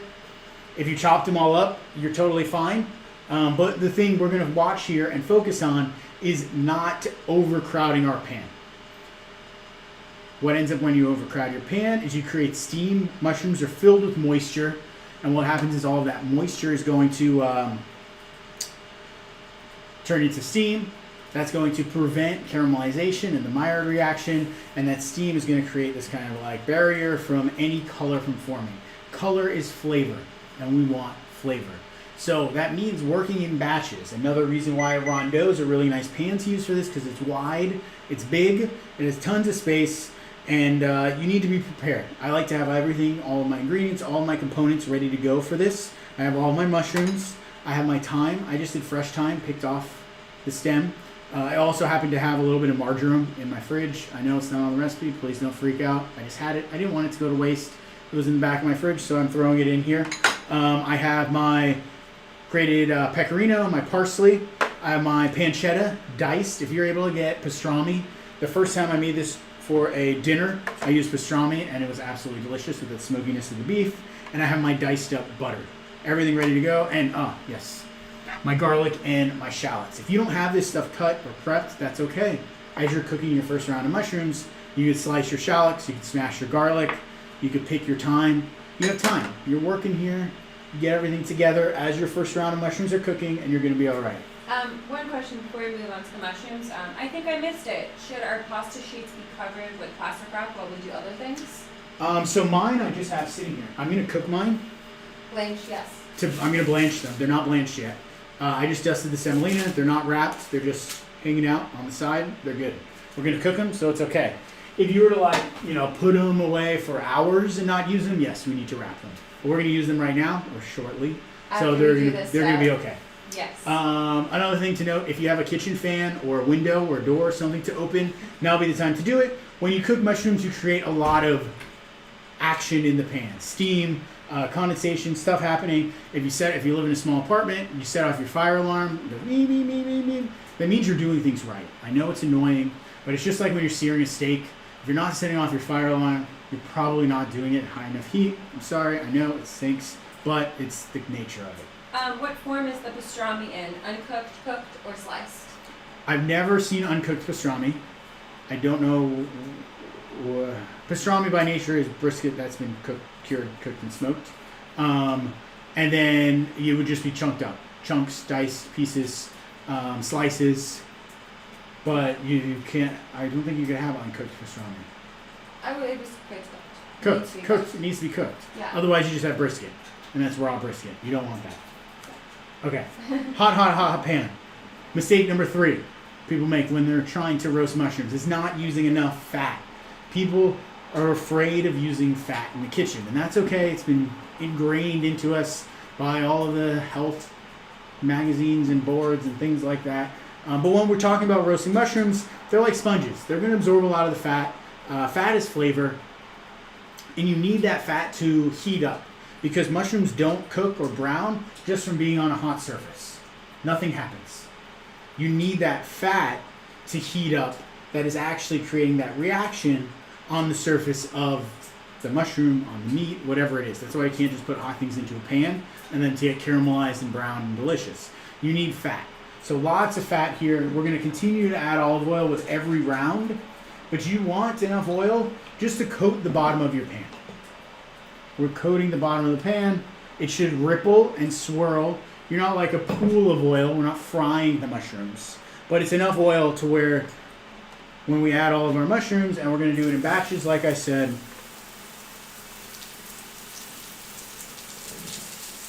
I'll probably do 2 rounds here. What temperature? High. Hot. As hot as your pan goes. Yes. You cannot go too hot when you're roasting mushrooms. Unless you're like on a stove and you walk away from it for an hour, and then you come back and your pan is black, that's too hot. But for the most part, hot. Heat. Yeah. High heat. That was mistake number 1. Remember we talked about the mistakes people make when they're roasting mushrooms? Not high enough heat. Number 2, too many mushrooms in the pan at once. Number 3, not enough fat. If you remember those 3 things and those 3 things alone, I did my job here today. If you can walk away from this and make properly roasted mushrooms, every time you make mushrooms moving forward, I'll be happy. I have all my mushrooms in the pan, and now I've already added them. I can see the oil I added is like gone. I'm looking down, half the pan has no oil. The mushrooms are just kind of sitting there, like not doing anything. I need to add a little bit more, a couple glugs of oil here.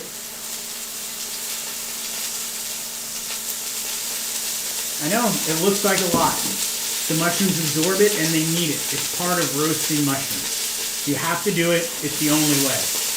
I want to just move this so you can kind of see real quick what the inside of the pan looks like. Yes, great idea, Chef. So we're roasting. We're not too full here in the pan. Everything's sizzling.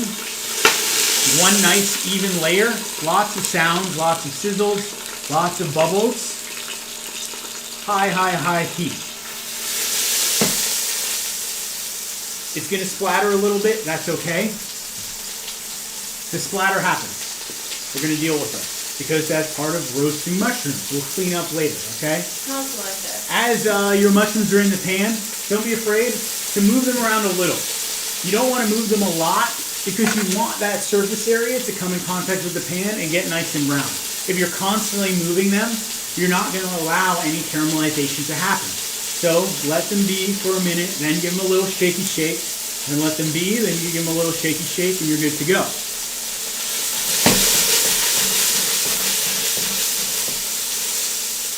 So like I said, the rest of my ingredients, I have my garlic. It's been smashed. Don't worry about chopping it. Shallots have been peeled. Garlic is peeled. Shallots have been peeled and sliced. And there's no like perfect or right way to do this because we're going into a food processor with everything. It's going to do all the work for us. That's why our mushrooms don't need to be perfectly chopped. We can rip them apart into pieces. That's why our shallots and garlic can just be cut up very roughly. The food processor is going to do all of the work for us.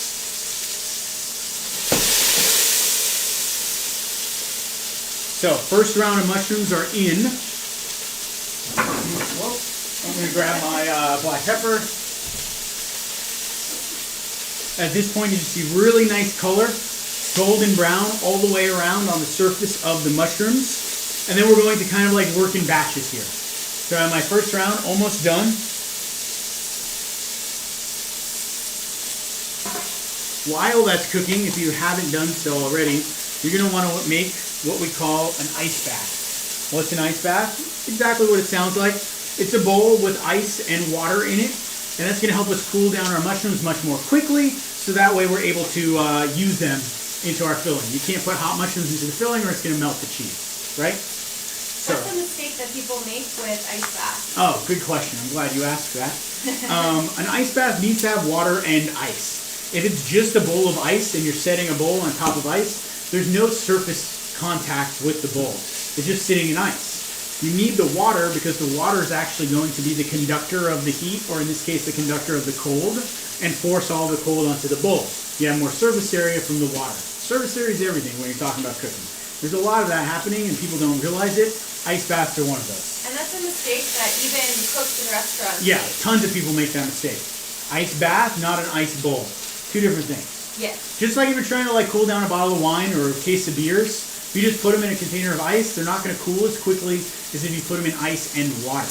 You need the water to make them colder. Or like if you're trying to help your muscles, you don't jump into just an Ice water. ice water. Exactly.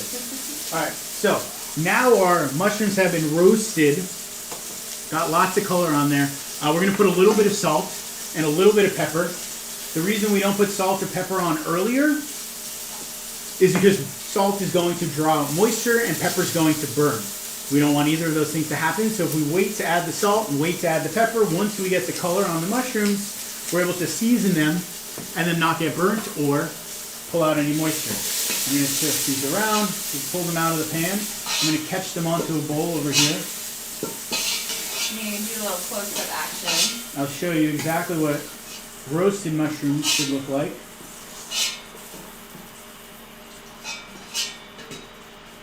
First, before I show you real quick, I'm going to get my next round going.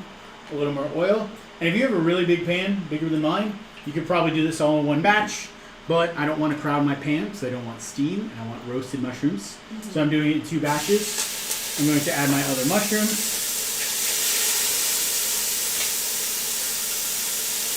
And then I'll show you here what these mushrooms look like. So we're looking golden brown on all of these flat surfaces. Really nicely cooked. We're going to end up actually doing more with these. They're not totally done. They're not completed. But what you want to get that first kind of pre-sear on these. Like, look at this color on these pieces of mushrooms. Like, that is what you want. This is a sign that you're doing things right. Nice golden brown, beautiful pieces of mushrooms. Yes. Should we be using kosher salt or table salt? Kosher salt. If you have table salt, throw it away right now. You don't need it. Everybody should be using kosher salt if they're cooking often enough. Table salt is just too fine of a salt to do anything with. It pours too quickly. It's very fine. It's often too salty to use to season on things. If it's all that you have, it's okay. Use less. You're going to use less of it. It's very hard to season properly with table salt. It's just not a very good salt. Kosher salt is the way to go, for sure. I think table salt is one of those myths that, like, chain restaurants back in the day used to just have on the table. Have on the table to, like, show that they're giving you something for free. Yeah. I mean, like, or, here's salt. Or like, you can season something. Yeah, do it yourself. But you don't need it. Yeah. No more table salt, people. Let's stop that. So my second round of mushrooms are looking very similar here to this round. Exactly the same, golden brown. And now what I'm going to do is lower my heat. I'm lowering my heat, so now I can add my butter, my herbs, my garlic, my shallot, and nothing burns. I'm lowering it to about medium high. I don't need it like screaming hot anymore. I don't need to fill up my kitchen with smoke or anything like that. You can give a little wipe down if you're worried about your oil splatters. So we'll go all of our fun mushrooms back into the pan here. We're going to go shallot and garlic into the pan. We're going to go herbs into the pan. And we're going to go butter into the pan. More butter, more better. Yeah, the recipe says 2 to 4 tablespoons. I usually like to go on the 4 tablespoon side because I love butter. But you could pull it back if you'd like, but butter tastes good. Now, here we can see, I want everyone to see what we're working with here. Everything in the pan, the butter starts to melt. This is going to smell delicious. Brown butter, roasted mushrooms, garlic, shallots, all of those herbs. We're going to set this over the medium heat and give everything a nice stir so the butter gets nice and foamy and melted. You're looking for foamy butter. Foamy butter. And what I mean is, like, the butter is separating from the water that is in butter. And you end up, it starts browning, it's caramelizing. We're infusing all of that flavor into things. We're cooking the onions and the garlic. Oh my God. It smells. So good. How good does that smell, Bella? Delicious. Yeah. Very, very good. I love it. I love it. It's so good. I'm going to add a tiny bit more salt. Take that. Is that better? Yes. Tiny bit more salt, a little bit more pepper for that second round of mushrooms because I never seasoned those, but everybody went back into the pan. How many turns of pepper was that, Chef? That was 24 turns of pepper for anybody keeping track. No, I don't think it was 24 turns. And then we have our pancetta as well, diced. You could use pastrami, you can use bacon, really use any kind of like pork product. I just like pork product and fillings. It adds a nice kind of like unctuousness and rich flavor that you wouldn't normally find. Sorry, it's a lid. You can see the top of the computer. I wanted to make sure that... so pull it backwards. Yeah, Chef. Thank you. There you go. That's going to go in there as well.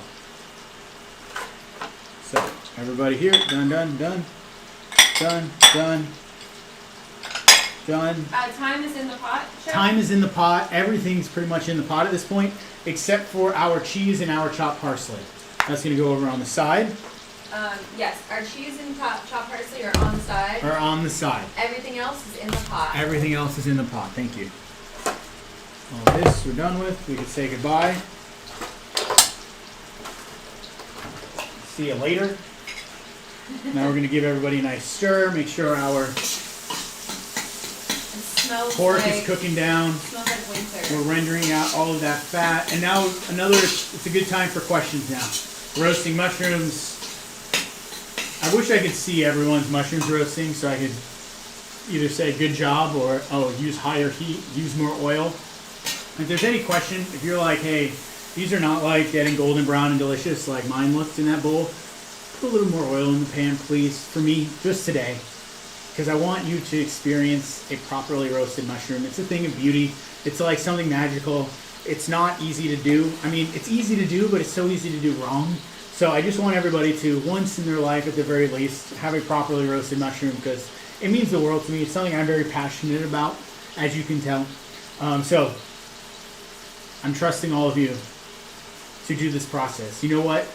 Don't be afraid to take photos, take pictures, take videos. This whole time we're hanging out today, post it on Instagram, because I want to see what everybody's doing after this. And we want to make everyone else jealous who didn't join today, right? Isn't that the point?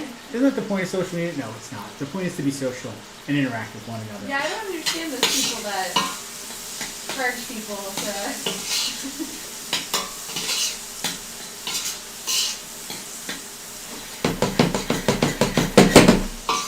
So once your pork is rendered down, everything's looking nice and crispy. Smells are so good. I have my ice bath here ready to catch everything. Question? That was the next question. Yes, you throw them in the ice bath. They're going to go in the ice bath, but first we're going to want to deglaze, get all those brown bits off of the bottom of the pan. I'm using Madeira here. Sherry, vermouth, white wine, red wine, some sort of like boozy product that's going to infuse and add a lot of flavor. It's really good. If you've never used Madeira before, they make like cooking Madeiras. You can find it most like grocery stores nowadays. Madeira is a fortified wine. It comes from the island of Madeira, down in the Atlantic. It's actually like a wine that historically was like made from ships and sailing. Like when the ships would do the transatlantic journey, wine would often go bad. And so when they would stop at the island of Madeira, they would take the casks of wine, they would heat them up and cool them down, and heat them up and cool them down. And through that process of being on sea, heating up and cooling down, and coming to the port and doing that, they ended up with a fortified wine that was actually delicious. And now, you know, they make it purposefully and really well. And there are all different kinds of varieties. Really expensive Madeiras down to like Madeiras you could cook with. But it adds a really wonderful flavor. It works really well with like mushrooms, roasted meat, truffles, things like that. So I think, you know, especially this time of year, it's a little chilly out. It's the holidays. I think Madeira is like a beautiful product to cook with. But tons of other options if you can't get your hands on Madeira. Someone said, oops, put it in my parsley. Is that okay? It's okay. I'm not going to tell on you. You're fine. Just don't put in your cheese. If you put your cheese in there, you're going to have some problems. Don't put in the cheese. If you put in your parsley, you're fine. You're fine. It's fine. Cognac? Cognac would be great. That's an upgrade. Yeah. That's a great call. So we're looking roasty, toasty. Oh man. I would just eat this. Like I would make this, I would put it on a freshly baked loaf of focaccia. Yes. And I would eat that. Maybe like a burrata ball on the side or something, or some fresh ricotta. Something like that. Like would be really good. Yeah, fresh ricotta, mushroom toast. Yeah. Yes. There you go. Is it sweet? Madeira. Yeah. Madeira's slightly sweet, yes. It's a fortified wine. It's made from grapes. Really good Madeiras you could drink for dessert, like a digestif or something like that. Mm-hmm. It's not like sickly sweet or anything like Campari or something like that.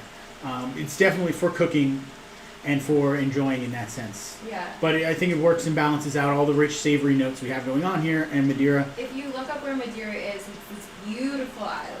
Covered in rocks, big, giant rock formations. It's technically Portugal. It's a little south, though. Very much near Morocco. So, really crazy climate over there. Maybe we'll all meet in Madeira one day. Yes. We'll choose a date and time. I'll email everyone that was here today. I'll be like, all right, we're meeting in Madeira. We're going to go Madeira tasting. When it's safe. When it's safe. Not now. Not now. One day. One day. Oh, you know what? I don't have my wood on here. I don't need this anymore. I'm so used to like having my live wood on here, and I don't like to put wet condensation bowls on unsealed wood. This wood is sealed, so it's totally fine. One of the advantages of using sealed wood, but also one of the disadvantages, you don't really want to make pasta on sealed wood. Yeah, so that's another thing to note. If you're using live wood, make sure to protect it from any moisture. Yeah, protect it. You don't want to water. like cut on it directly. You don't want to put water on it, things like that. If you have a pasta board. I know some of you have not even invested in the process. Yeah. A weekend project of making a pasta board. Which is awesome. Which is awesome. Very, very cool. I love to see that. It's a fun thing. If you're here, Michael, watching, shout out to you. I know you were probably the most recent person to send me a photo.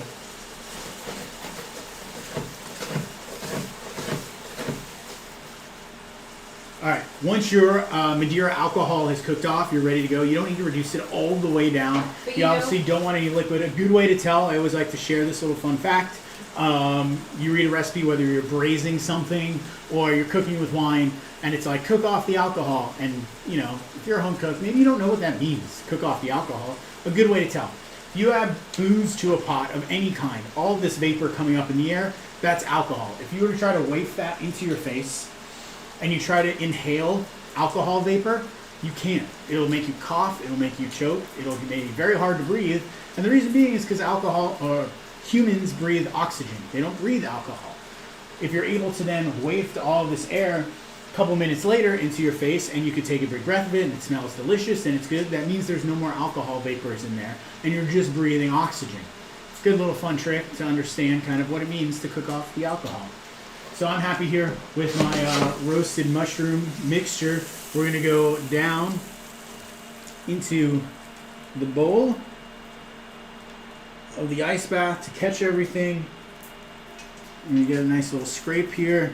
We've deglazed, we've scraped the bottom of the pan, we got our butter, all of the herbs, the Madeira, the pork, the mushrooms. Close-up action of that, oh for sure. Man. You guys, I'm so excited for everybody to be here and to try this. And another thing, be careful the water's not too high. Yeah, you don't want your bowl tipping over in your ice bath either, where it fills with water. That'd be really bad. So make Don't sure do that. there's, yeah. Please don't do that. No. Let's do a little close up. Here we are. Boom. Roasted mushrooms. Our full product we got going on here. All of that good stuff. It smells so good. All of this butter is going to actually kind of like solidify, and it's going to coat everything. It's going to get all sucked up into that. Should we reduce until there is very little liquid left? Yes, continue reducing until there's very little liquid left. Yeah, because you don't want a very wet liquid here. Fat is okay if like this is like rich and fatty and butter. It's gonna get solid when it's cold and absorb into everything. But the Madeira or any water or anything that may have been in there, if you didn't cook roast your mushrooms hard enough and you have water, it's okay. Yeah, so that was someone's question. My mushroom mix is pretty much a little bit soupier. Is that because I chopped them, or you probably just need to roast them a little? No, you might need to roast them a little harder to cook off any of that water that would have been on the mushrooms. Within the mushrooms. Yeah. So it shouldn't be soupy. It shouldn't be. You could definitely roast chopped up mushrooms. I do it all the time in restaurants. It's not unheard of. But you might need higher heat, more cooking, just to make sure you got all of the water gone, and all that's left here is mushrooms and fat. And then that fat's going to solidify. It's going to harden, and then we're going to mix that with our cheese, and that's going to be our filling. And it should look like that. And it should look like this. I want to show a little bit more close Yes. up. In case you missed it. Yes. In case you missed it. Here we go. Everybody, eyes on the screen. Here we are. Ooh, this is like that B-roll. We need fun music playing in the background. I can't beatbox, otherwise I would. Yeah, bow, chicka, wow, wow. No. No, okay. Yeah. Anyway. Here's a question. Yes. Okay, no, we answered all the questions. All the questions. No. Should we have used a regular pan versus non-stick? Does that make the difference in terms of moisture? No. It doesn't matter, non-stick, regular pan. Doesn't make a difference in terms of moisture. Both those pans should get very, very, very hot. If you still have moisture, your pan was not hot enough. If there wasn't steam or smoke filling your kitchen, your pan wasn't hot enough. Turn your fan on. Turn your fan on, open a window, crank that heat, get enough fat in there, and roast those mushrooms. I'm telling you, it's worth it. Yes. Trust me, just this once. And then if someone was too free with the fats, does that mean just roast them down more? Yeah, if you're too free with the fats and it's like crazy, you could always drain off some of that if you think it's a little too much. That's okay. I don't mind it because that fat is going to kind of like emulsify, especially when we chop and blend up all these mushrooms. And it's going to kind of like make the filling more luxurious and unctuous. There's a lot of butter in here, but I mean, this is like not a dish you're eating every night of the week for dinner. It's a treat. I mean, I would. I'm going to go set this away, and I'm going to grab our boiling water. Everyone has a pot of boiling water. Bella's in charge. on the stove, I hope, lid on, no salt, almost all the way filled, ready to blanch our pasta. Very exciting next step.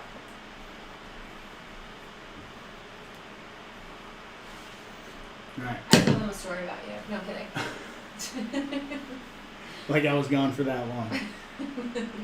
All right, so our water is back. We have our pasta sheets here, ready to go. We'll set this to the side. I like to stir this as it's chilling. It helps introduce new hot mushrooms to the cold surface of the bowl. If you're not stirring it, you're going to end up with pockets of hotness that are not going to cool down fast enough. If you're not planning on using this right away, you can just let your mushrooms cool naturally, but because I want to use this and I don't want to keep everyone here for too much longer, I'm going to try to see if we can get through this whole thing in 2 hours. We'll see. I apologize if you have somewhere to be. Meat and Madeira, the Joe Sasto holiday rom-com. There you go. Meat and Madeira. I just really like alliteration. I think food alliteration make the most delicious dishes. I dare anyone, or not dare, I challenge anyone to come up with a combination of ingredients that are an alliteration that would not be good together. I think we did this once before, and I was on an Instagram post. And I don't think anyone stumped me, but I challenge you all to try. You're pretty good at those. Yeah, I'm pretty good at them. Yeah. Because things that are alliterate together go together.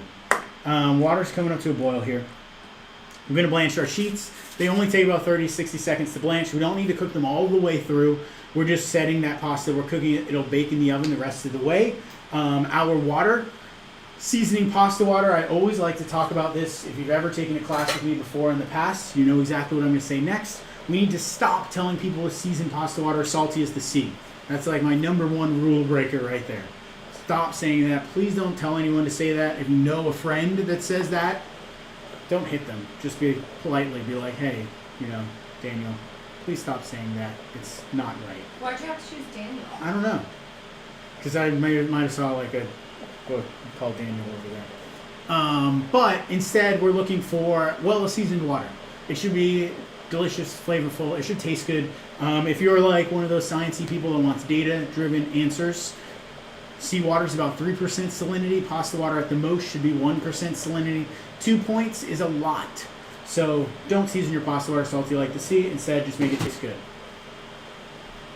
No, not yet. I wouldn't do that yet. Yes, Chef. I was about to close the window. Yeah, but we have steam here coming, so we probably should wait to close the window. We're going to go in salt here to season our pasta sheets. And depending on the size pot that you have, it's really just going to dictate how much pasta you could cook at once. A little more. I have only about 2 quarts of water here, but I also don't have a lot of pasta sheets. There's like some rumor out there that you need like a giant witch's cauldron filled with water. Save that for something else. You don't need it for cooking pasta. You just need enough water for the pasta to move around efficiently in the water. No oil. No olive No oil. No olive oil ever. Ever? Someone asked that? No, I don't know. no one asked. Bella's preemptively You have oil beating right there, everyone. so I want to make No sure. oil. Look, guys. You don't need to put oil into your pasta water. That's another one of those crazy rumors someone started. I don't know why. Water and oil don't mix. They stay separate. So if you put oil into your pasta water, you just have oil floating at the top, pasta floating at the bottom. They never actually interact. They never touch. And then you have oily water that you can't use to emulsify and cook your final dish with if you're going to make one of those like emulsified sauces. So I don't know where that started, but stop. That's another thing. Just don't do it. Tell Daniel to stop putting oil in his pasta water and stop making his water as salty as the sea. Daniel's non-existent. Yeah, he's not a real person. So we're gonna go sheets down into the water.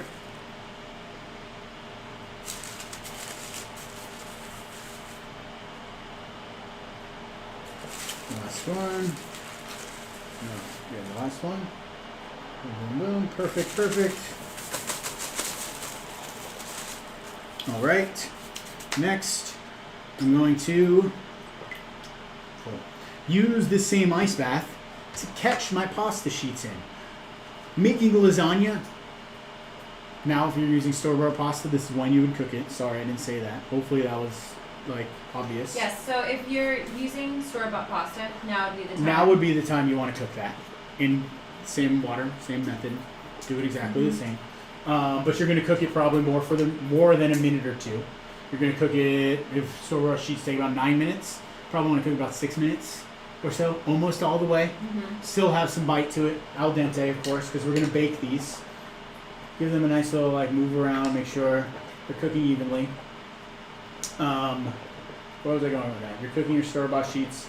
Oh. You're going to want ice bath. Ice bath. Blanch. I'm going to use this same ice bath to stop my sheets from cooking. As soon as they come out of the water, it's pretty much making lasagna is the only time I rinse off or shock pasta. Even when I'm making like baked pasta, like baked ziti or something like that, I never rinse it, never put it in ice water.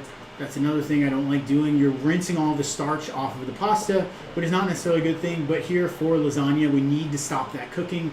We need to make sure the sheets are not hot, otherwise they're going to melt the filling, both of which are not a good thing. So we have our ice bath here ready to catch all of our sheets, and we're not going to let them soak in the ice water either. We're going to plunge them in, they're going to do their job, and then we're going to get them right out of there. Super quick. And then make sure to have the little landing zone, is that right, Chef? Exactly, a landing zone for the sheets. Yes. Ooh, a landing zone. It's happening. It's okay.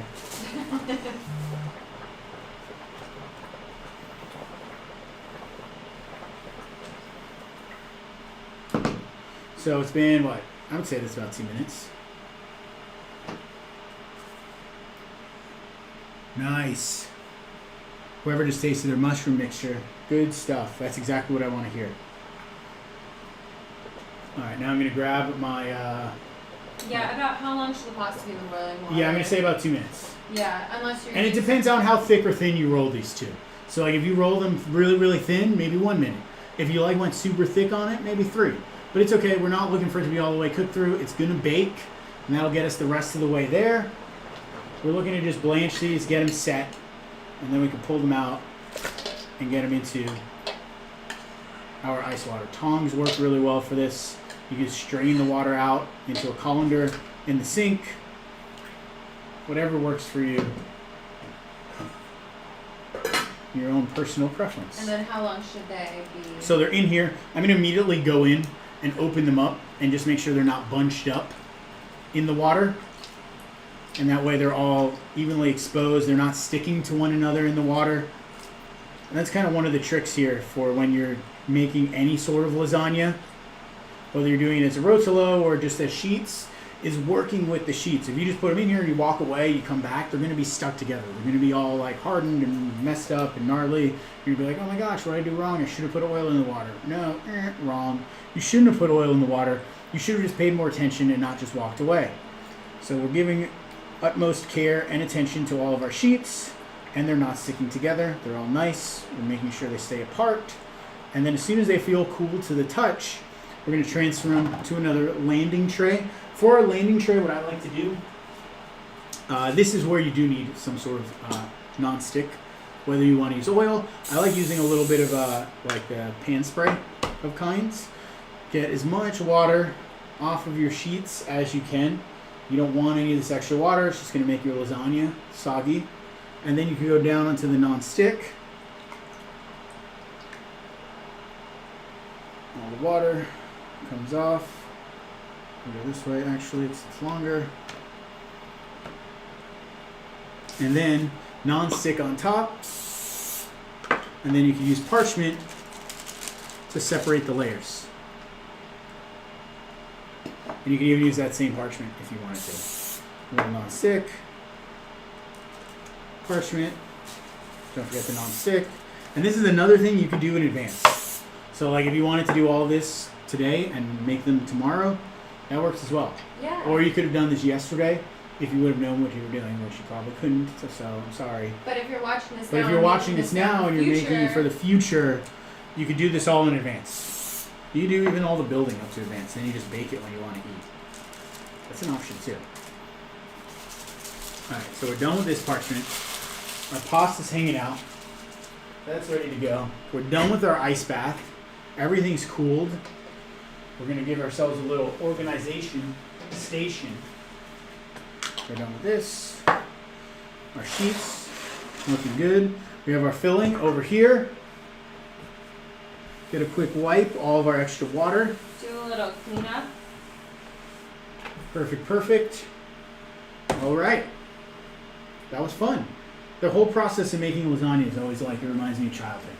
You know, it's like my mom would make lasagna a couple times a year. It was something she was known for throughout not only the family, but like the whole neighborhood. And just her whole lasagna making process was something nostalgic. It was a whole day, because she would never just make one tray. It was always like multiple trays for all the neighbors and everyone that we knew, and so it was like a whole production. Now that the mushrooms are cool, now we're going to go in with our parsley and parm. Yes? Before we move on to some questions, approximately how many rolls will this make, especially if you're using store-bought pasta? How many sheets should I cut? That's a good question.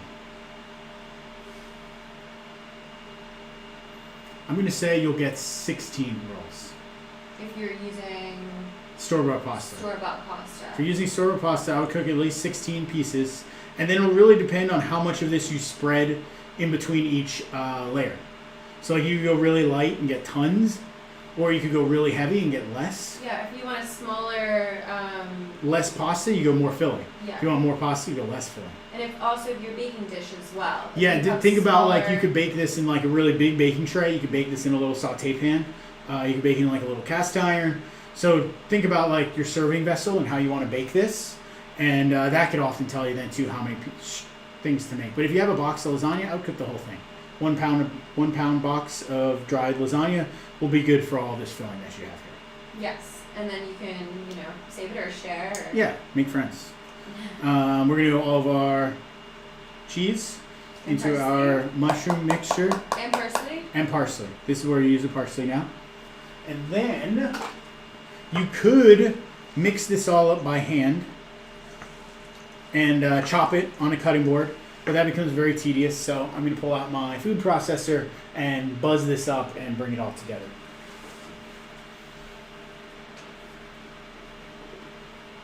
If you don't have a food processor, like I said, whatchamacallit works really well. Your knife. Your whatchamacallit works well. Yeah, your whatchamacallit. Your knife.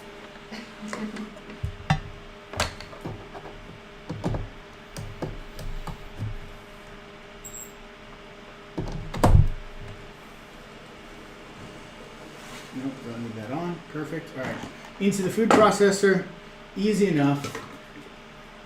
I love the food processor, especially when making pasta fillings, because the fillings don't need to be like perfectly chopped. They just need to be chopped up, paste-like, and the food processor does that very, very, very well.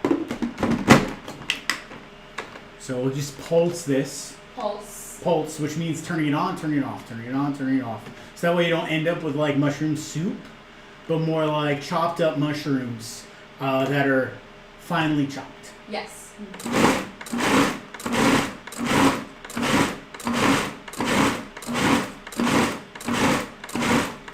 I counted. That was 12. Yes, that was 12. That was 12. So I think 12 was very, very good. Which cheese in the mushrooms? Pecorino. Yes. Pecorino. Like it's listed on the recipe. Pecorino goes in the mushrooms. Yes. Take a look here where we're at. We're looking like a paste, a duxelle, if you will, if you know what that is. It's like a finely chopped roasted mushroom mixture. So we got our nice mushroom duxelle here. And then to this, now that it's chopped, we're going to add our fresh ricotta. And before you add it, people, just give it a taste. So now you could be like, that's good. That's really good. And you'd always tell too, the quality of the milk that you use will determine how good the cheese is. Ricotta is a great example of that. So get the good stuff. It's worth it. Treat yourself. This we're done with. Set that aside. We're going to pulse this a couple more times just to mix in that ricotta. You have to make sure your lid goes on the right way.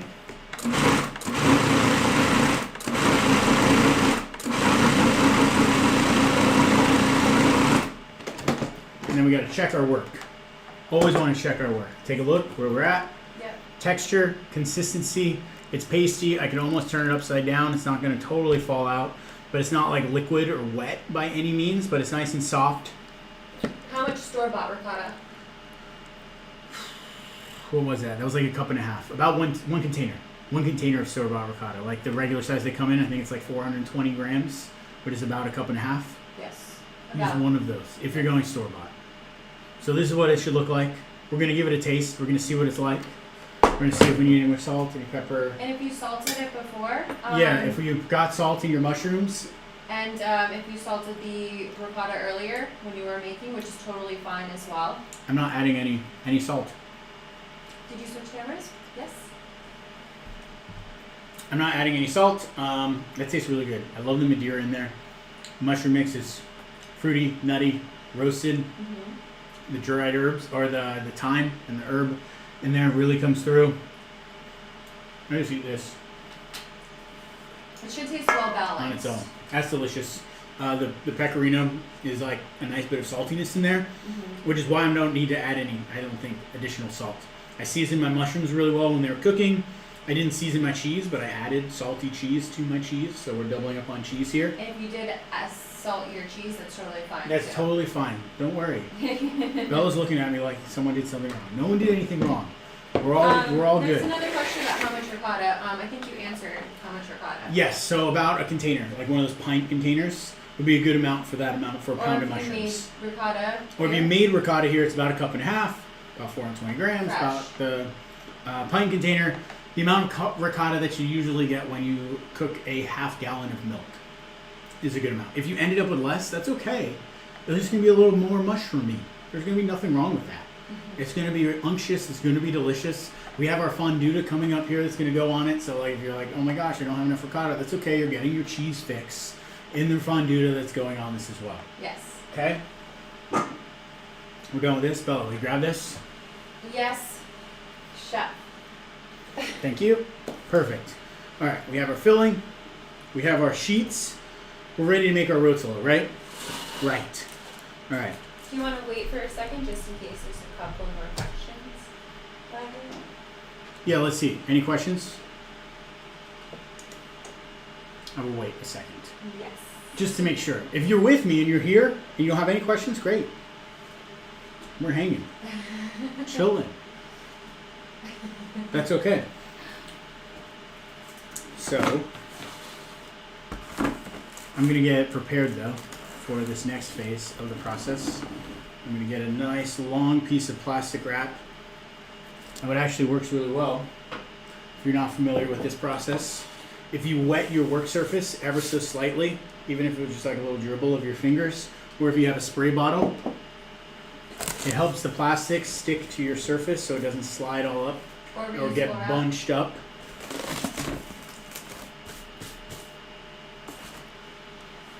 The filling is unreal, so tasty. Great. Awesome. Yay. So excited. We're winning. So see, that little bit of water helps keep this on the surface of the table and not get all bunched up. I'm going to go with my really long one here first. I was really excited about this one. We'll lay that down. If you're using store-bought sheets, that's okay. You're going to do the same exact process. You'll just end up with one individual sheets, which is cool. So this whole plastic process, I guess I should backtrack. I'm using the wrap. This is what I do here if I'm in the restaurant, because I'm all about consistency, precision, keeping things really nice and tight and neat. And you end up with a more cylindrical, tighter spiral that you could do more of consistent by using this. You don't have to use the wrap. You can just roll up the filling inside of the pasta, bake it off into pieces like that. It's going to be perfect and delicious, but it'll look a little more rustic. If you want something a little more precise and you want to see how this would be done in the restaurant, because I know there are the cooks out there that watch this that want to know how I would do this professionally. So I always like to share this little behind the scenes of this is how you get that really nice, tight, perfect rotolo. But of course you could do it without the plastic if it just seems like a lot of extra work. It is, but then you get the picture perfect. Do we need Pasta. this anymore, Chef? No, we don't. Do you want me to take it off? Yeah, go ahead. Yeah, Perfect. Thank you. we're done. Great. So I'm going to just go filling right down here using my spatula to spread it out just to the edges.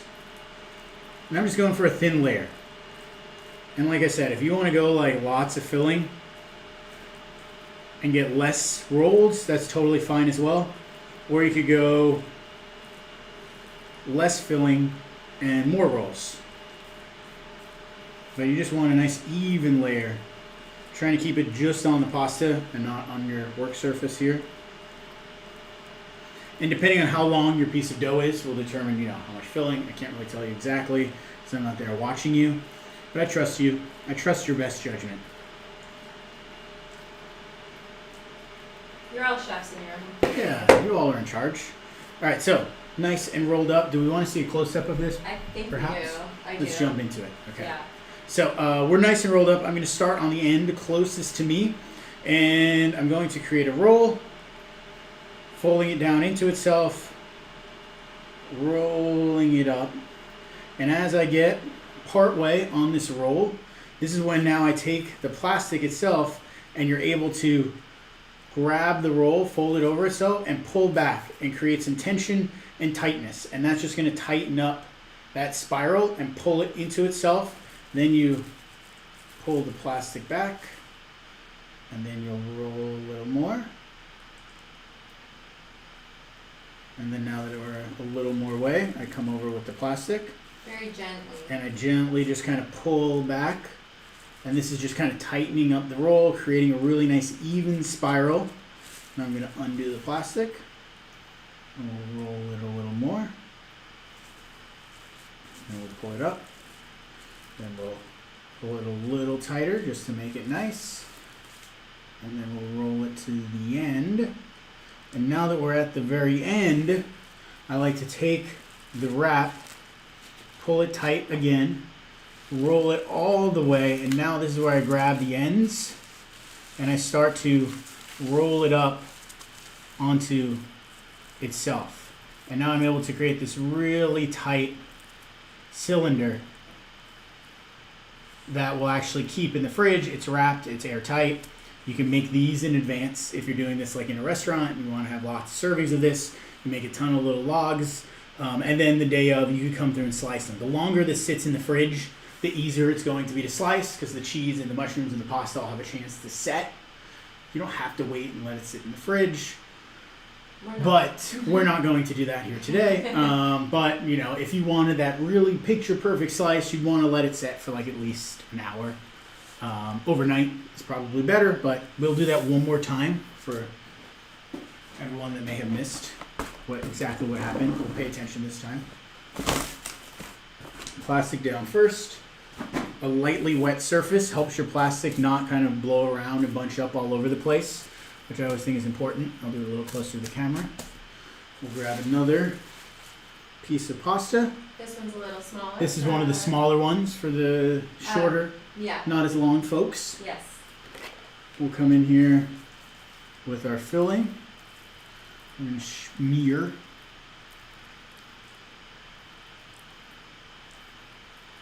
Our filling on. And if you have those store-bought strips, you're not even going to really need to cut them. You just roll them up and everybody gets like, because they're usually about the nice width where you could serve one and it's okay. You could probably split it in half maybe if they're super wide, but you're probably okay with not having to cut them if you're not using homemade pasta that's a little wider. Where you'll probably get like, if you cut this, you'll probably get 1, 2, 3 cuts out of this, 4 pieces. Or 2. Totally Or 2. Well, 2, they're going to stand up and be kind of big. Maybe 3 or 4. 3 or 4. Thank you, Chef.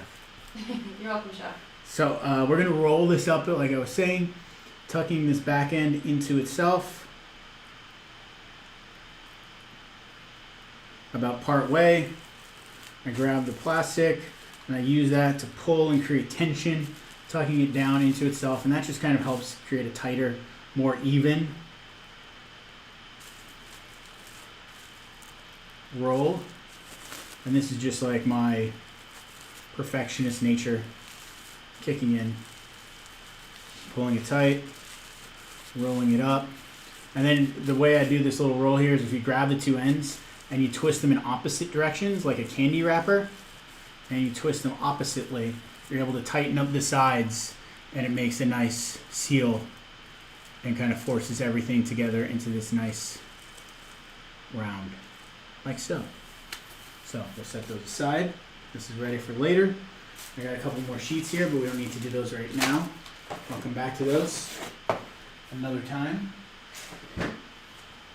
Next, where are we? Those are setting. I think we're ready for fonduta. We're ready for a fonduta. I'm ready for fonduta. We're just about there. We're gonna go a little longer today. We'll be about 2.5 hours if I have to guess. That's okay. Welcome to the Just Ask This show. Grabbing my fonduta ingredients here. So what are you grabbing here, Chef? So here I have, I got my cheeses, my cheddar, and my mozzarella. I have a little bit of xanthan gum, which we could talk about. Let's talk about not tasting xanthan gum. Yes, God, please. The last time I used xanthan gum, someone tasted it by the spoonful because they never used it before and didn't know what they were doing. Please do not taste it. It is not meant to be tasted. It's a hydrocolloid, which is a word that says, it means like it is a colloid that lots of water. It bonds with water. There's lots of water in your mouth. Don't put pure xanthan gum in your mouth. You don't want to do that. Not a good thing. It will, yeah. It'll make your mouth very gummy. Lots of gummy like slime. You don't want that. You don't want that. So don't try it at all. Please don't do that. Only add a little bit. Yeah, we'll talk about how to use that in a second. I'm going to slowly heat up my half and half here on the side. Just like medium-low heat. You can go high heat, just don't walk away from it. It's milk. If you've ever put cream on the stove and walked away from it, you'll know what happens. I definitely have done that multiple times. Bella's done that, especially when she's trying to make a latte. You can use milk, you can use half and half, you can use cream, you can even use like oat milk or soy milk. It's really, you just need some sort of liquid that's dairy based. You can use water, but you're going to need sodium citrate, which is a whole another conversation in itself. Can I have the blender, please? Yes.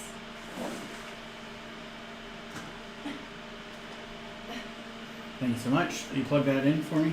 Absolutely, Chef. So, blender's here. Ready to go.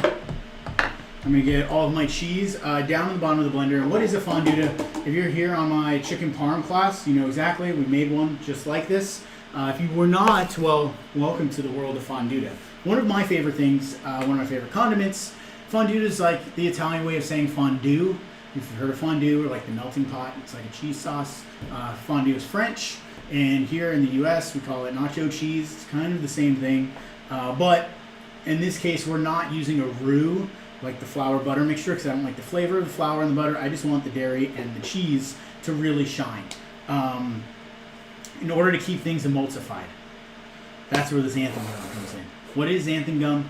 Xanthan gum is a bacteria that grows on sugar when that sugar ferments, and it gets really gooey and slimy, but then when you mix it with an alcohol and dry it, it creates this powder that is a hydro... Oh, that's exactly what you told people not to do. But I caught it. But I caught it. But I caught it. Who was watching at home and was like, the milk! See, it's not just me, everyone. Yeah. You know what? It's because it was on 218. It needs to be 209. 209 it won't boil over. I tell her that all the time. So that needs to be hot in order to melt all of our cheese here. It's important that that's hot going into cheese. If your cheese is room temperature, it's even better. If it's cold, that's okay. I like to do this in a blender because it makes it so you don't need to worry about the cheese turning grainy. Where if you were just trying to whisk hot milk over cheese, the milk never really gets hot enough and you end up with like a grainy substance, and you often need like some sort of vinegar or acid to get rid of all those grains. In this case, because we're using a blender, we're not going to have a grainy final cheese product. I like making fonduta in a blender. You can use any kind of cheese to make fonduta. In this case, I like this blend because it pairs really nice with all the mushrooms and the roastiness and toastiness that we have in the other dishes.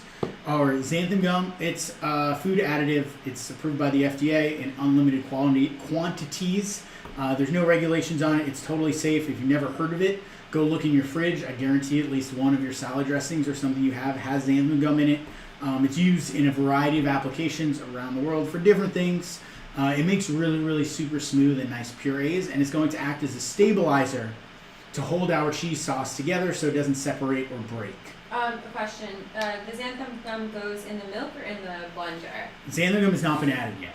So yeah. xanthan gum, one of the ways when you're working with it is one, don't spill it. It's very, very hard to clean. Don't taste it. Just don't I already do went it. over that. Yeah. If you use a spoon to scoop from it, don't use that spoon for anything else. It goes right into the dish area, the Dish sink. area, same. Don't try to like scoop into something else. Don't use that spoon to then taste the cheese sauce. Yes. When you're adding xanthan gum to something, it helps for it to be dispersed into a vortex.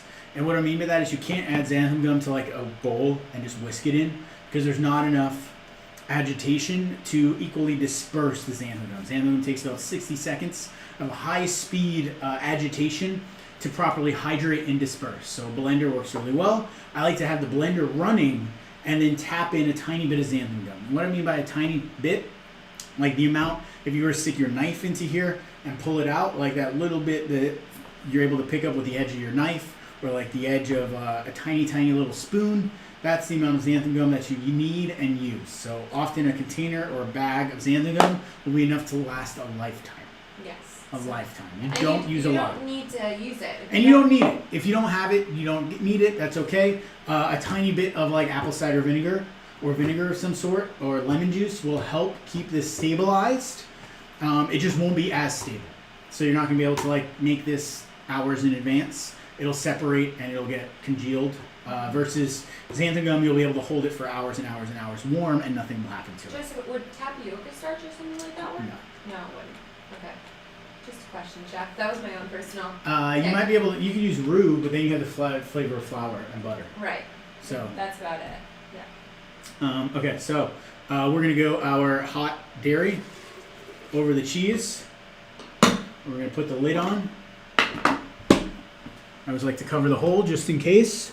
We're gonna go speed, turn that up, and let that rip. High speed. And then we're gonna take our xanthan gum.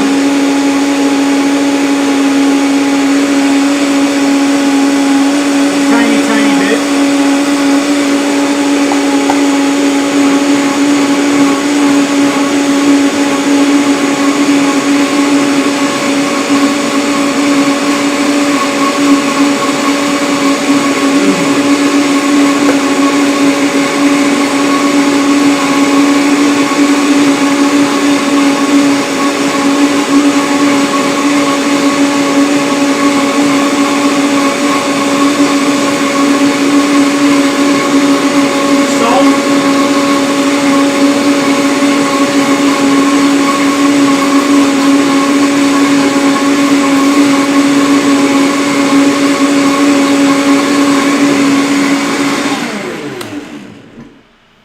Now we can taste. Take a look at what we have here. So now coming in here with a spoon, we'll see we have a nice, super luscious cheese sauce, silky smooth, nice and thick, and stabilized. So this isn't going to separate. It's not going to break on us. We can heat it up. It's like magic. Give a little taste. Cooking is magic. Tasty taste. I'm going to go right back here into that pot actually. Okay. Just so I can hold it on the side. Hot cheese. Hot cheese sauce. And that stuff's like really good drizzled over pasta, delicious for bread, baked things, vegetables, grilled broccoli, you name it, it's great. I'm going to pass Bella the blender. Thank you, Chef. Perfect. Done with the xanthan gum. My apron's coming untied. Just a moment. All right, so now we're ready to assemble, right? Mm-hmm. What's the problem? Just a little cheese sauce. Okay, just a little cheese sauce. It's fine. It happens to the best of us, right? So I needed a little more salt in there once I gave it a little tasty taste. Stir that in. And now is the time, go preheat your oven. We're almost ready to bake. We're looking for like 425-ish or so.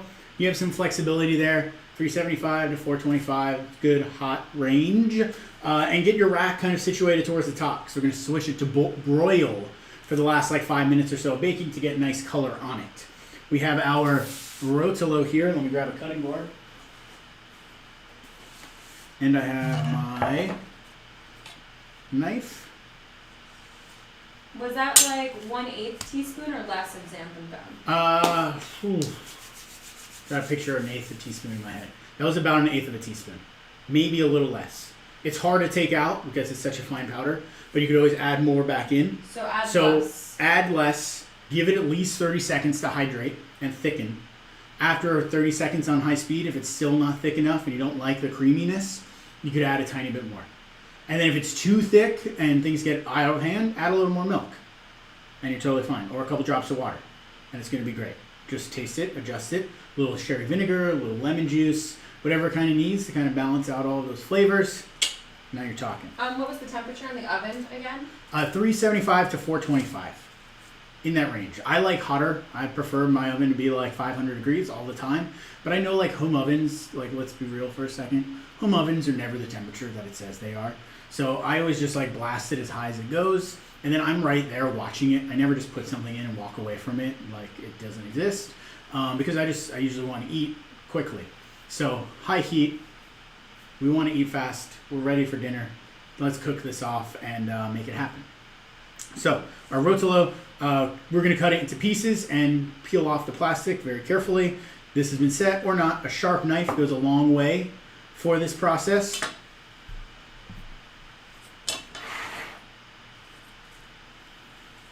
Because then you're able to slice right through the plastic as well. I like to wipe the knife in between cuts as it keeps things nice and clean. And like I said, 3 slices of this piece will give us 4 beautiful pieces of pasta.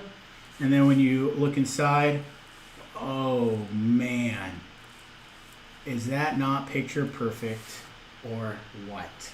Those are beautiful, Chef. Oh, I'm so happy. I hope you all are happy. I'm very excited about this. And I'm excited for you all to try it. So I'm going to go here into a baking dish.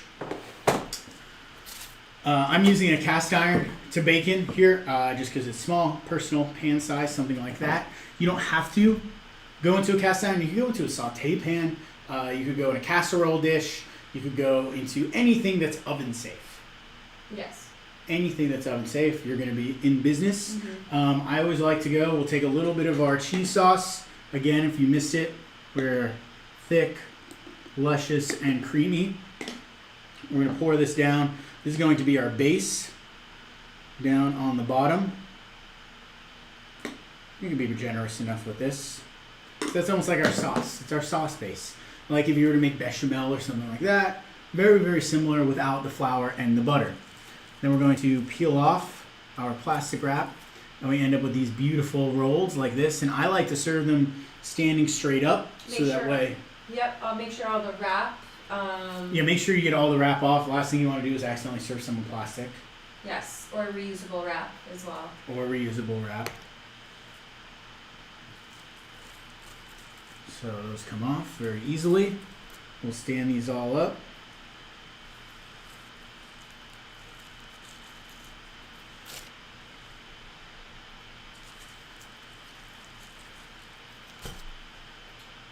And then you somebody wants to switch the cameras. Oh, you want to see close up? Yes. Let's do it. We'll do it for you. So we are. Ooh, careful there. Don't do what I just did. I'll try to show you. Beautiful Rotolo here. We'll pop these in the oven. We're looking for about 10 to 15 minutes or so at that like 375 to 425, obviously depending on your oven. If you have convection, which is the fan, even better, use convection. That'll help the heat kind of happen much faster and things will crisp up around the edges. Olive oil goes a long way. A tiny bit of olive oil on the top of each of these are going to help them caramelize, and that way they'll brown and get crispy. In my family, lasagna, the crispy edges were always like the most sought after part of everything. And then rather than us putting this in the oven and waiting 15 minutes, we're just going to pretend that it's in the oven. And then usually like after 15 minutes, it's bubbly, it's delicious, but if it's not brown enough, you can turn on the broiler and you're able to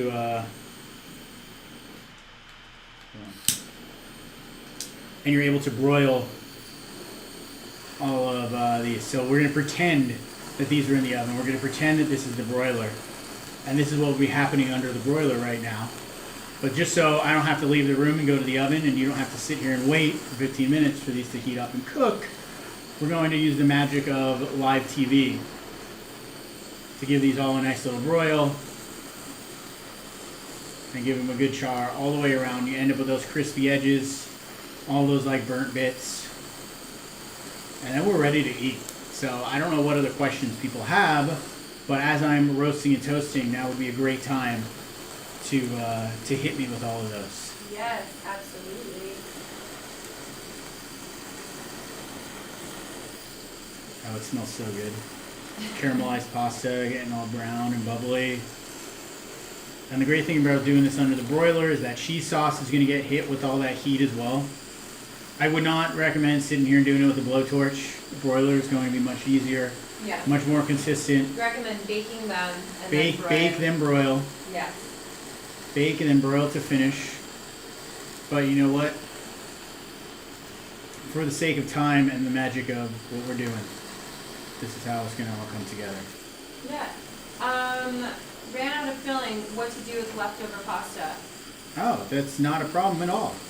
What you can do is either leave it in super long noodles, or you end up tossing it, and if you have some extra fondue, toss it into a pan with some fondue, black pepper, and you will have the cheesiest, most luscious cacio e pepe that you may have ever had to date. That's what I would do. Do you add anything on top after taking it out of the oven? Fresh herbs or more cheese? So coming out of the oven, it's totally up to you. Sometimes if I have like basil or parsley and I want it to like look pretty, some greenery for the scenery, it's often very nice. You eat with your eyes first. That's always a good thing. You always grate some cheese on top. Super delicious. Or Yes. Swing more fondue. Or you come in with your cheesy sauce and you give everything a luscious little, hey, how you doing? Drizzle on top.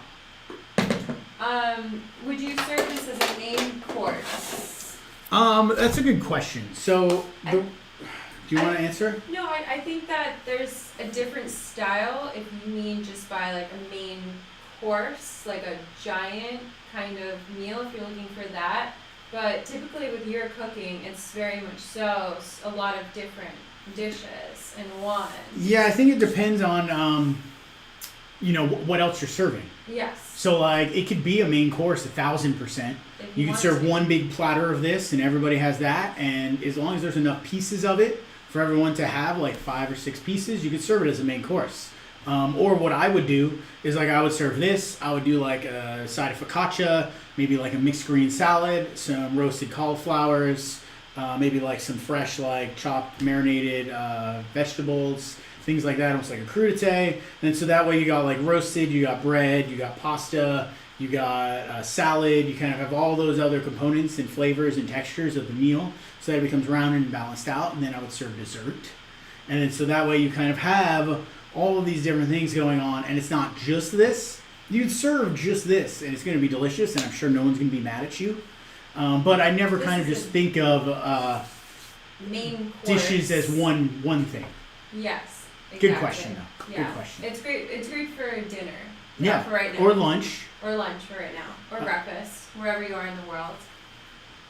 And I don't have a spoon, but I don't have a fork, but I'm going to get in here with the spoon because I've been making this the entire time, and I want to eat it and enjoy it. And I'm just going to cut it in half. And I'm going to take one giant bite of all of this yumminess we have here. Are you zoomed in or? up We're there? far away, but they can still see the zoom. Yes, that yeah, I kind of know. way. Yeah, I can see it. So we're going here, and 1, 2, 3.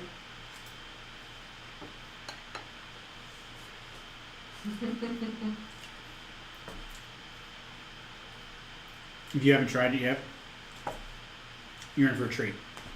So 15 minutes in the oven, the broil to finish. Yeah, 10 to 15 minutes in the oven, then broil to finish if it needs it. Every oven's a little different. We're using our eyes. If after 15 minutes it's golden brown, crispy on the edges, and delicious, You don't need don't to. put it in the broiler because then it's going to turn black. But if after 15 minutes it's like just starting to bubble, it's melty, it's hot all the way through, then you turn on the broiler, then you get it crispy out on the exterior, then you're in business. Thank that's you, so good. Thank you so much for another great class. My kitchen exploded. Well, I'm sorry your kitchen exploded, but there are a lot of components to this. So thank you. Shout out to everyone that cooked along today. I know there's a lot But you just essentially prepped an entire dish that would be on any restaurant menu. That's a lot of components, a lot of things going on. But we learned a ton of new skills. We learned all about fresh cheese today. We learned the proper way to roast mushrooms. We made fresh pasta. We rolled out the pasta. We turned it into lasagna, and we made fonduta. That's a lot of things happening. So I am incredibly proud of everyone that did this today, because I know it's not for everybody. This is definitely on the advanced end of the spectrum, and if you somehow ended up here because you were on the beginning end of the spectrum, even more props to you. Yes. Thank you for hanging out with me and inviting me and Bella into all of your homes. Yes. Some fun stuff for the future. If you have any questions, you're watching this, you're cooking along later, something comes up in the way and you're not familiar with the taco emoji, let me tell you. Find me on the Instagram at chef.joe.sasto. Use the taco emoji when you send me a direct message, and I'll see the taco emoji, and it'll be like our little secret that we hung out together, that like we're best friends now at this point. And I'll be sure to kind of pay more attention to those direct messages. Because you get a lot. I get a lot, and sometimes they disappear and I don't even realize it. But I Taco do always emoji's want like, to, boom. taco emoji right there. That means you're part of the Pasta People Club here, making pasta and cooking with me. So I always want to give you priority, of course. Thinking to the future, even more so. Next week we are doing, like I said, mozzarella stuffed meatballs, Sasto family red sauce, and pasta by hand. Kneading dough by hand, rolling dough by hand, and then a bunch of hand-cut egg dough shapes like pappardelle, garganelle, farfalle, tagliatelle. All of those are going to go really well with the meatballs and red sauce. And if you've never had really good meatballs, then at the very least, just sign up for the class and get the meatball recipe. You don't even have to hang out here. Then you know solid meatball recipe for the future. Fun classes coming up for January. If you want to take a little break for the holiday till the new year, we have a risotto and arancini lesson partnered with Plenty, which is a greens company that grows all organic, vertically farmed greens. You get 10% off that class if you use the code PLENTY when signing up, and a coupon to try Plenty in the store, which is super, super awesome stuff. If you're not familiar, check out the event page. Tons of pictures. Really awesome. We're going to dive into the world of risotto, which was due to popular demand. Yes. Another vegetarian class. Also, it's gluten-free. And it's gluten-free. So if you're here and you don't eat gluten, praise you. But also, that class will be just for you. No gluten involved in that entire lesson. We're doing the glutinous-free risotto, which is kind of like gluten-free pasta. Yeah. Or at least when I was in the restaurant, if people couldn't have the pasta course, we'd cook them a really nice risotto course. Yeah, because oftentimes you can't. It's difficult to find a really good gluten-free Pasta. that you It's can hard. It doesn't make really at exist. home. Yeah. So risotto is a great option for that as well. Big thank you to Bella, as always, for managing the chat room and being here with us. And even more of a thank you to all of you. I couldn't do this without you. And I thank each and every one of you sincerely from the bottom of my heart. I appreciate you, and I'm here for you. Anything you need, pasta, food related, taco emoji, let's chat and hang out. Is there anything else? Otherwise, that's a wrap for today, my friends. Sure, watch your pastas in the oven. Yeah, don't forget about your pastas in the oven. Take photos, tag me on Instagram. I want to see how this all came out for everyone. Let me know what you think. And until next time, the link will be coming out so you can watch this very, very, very soon. Yeah. That's Thank you. Thank you so much, everyone.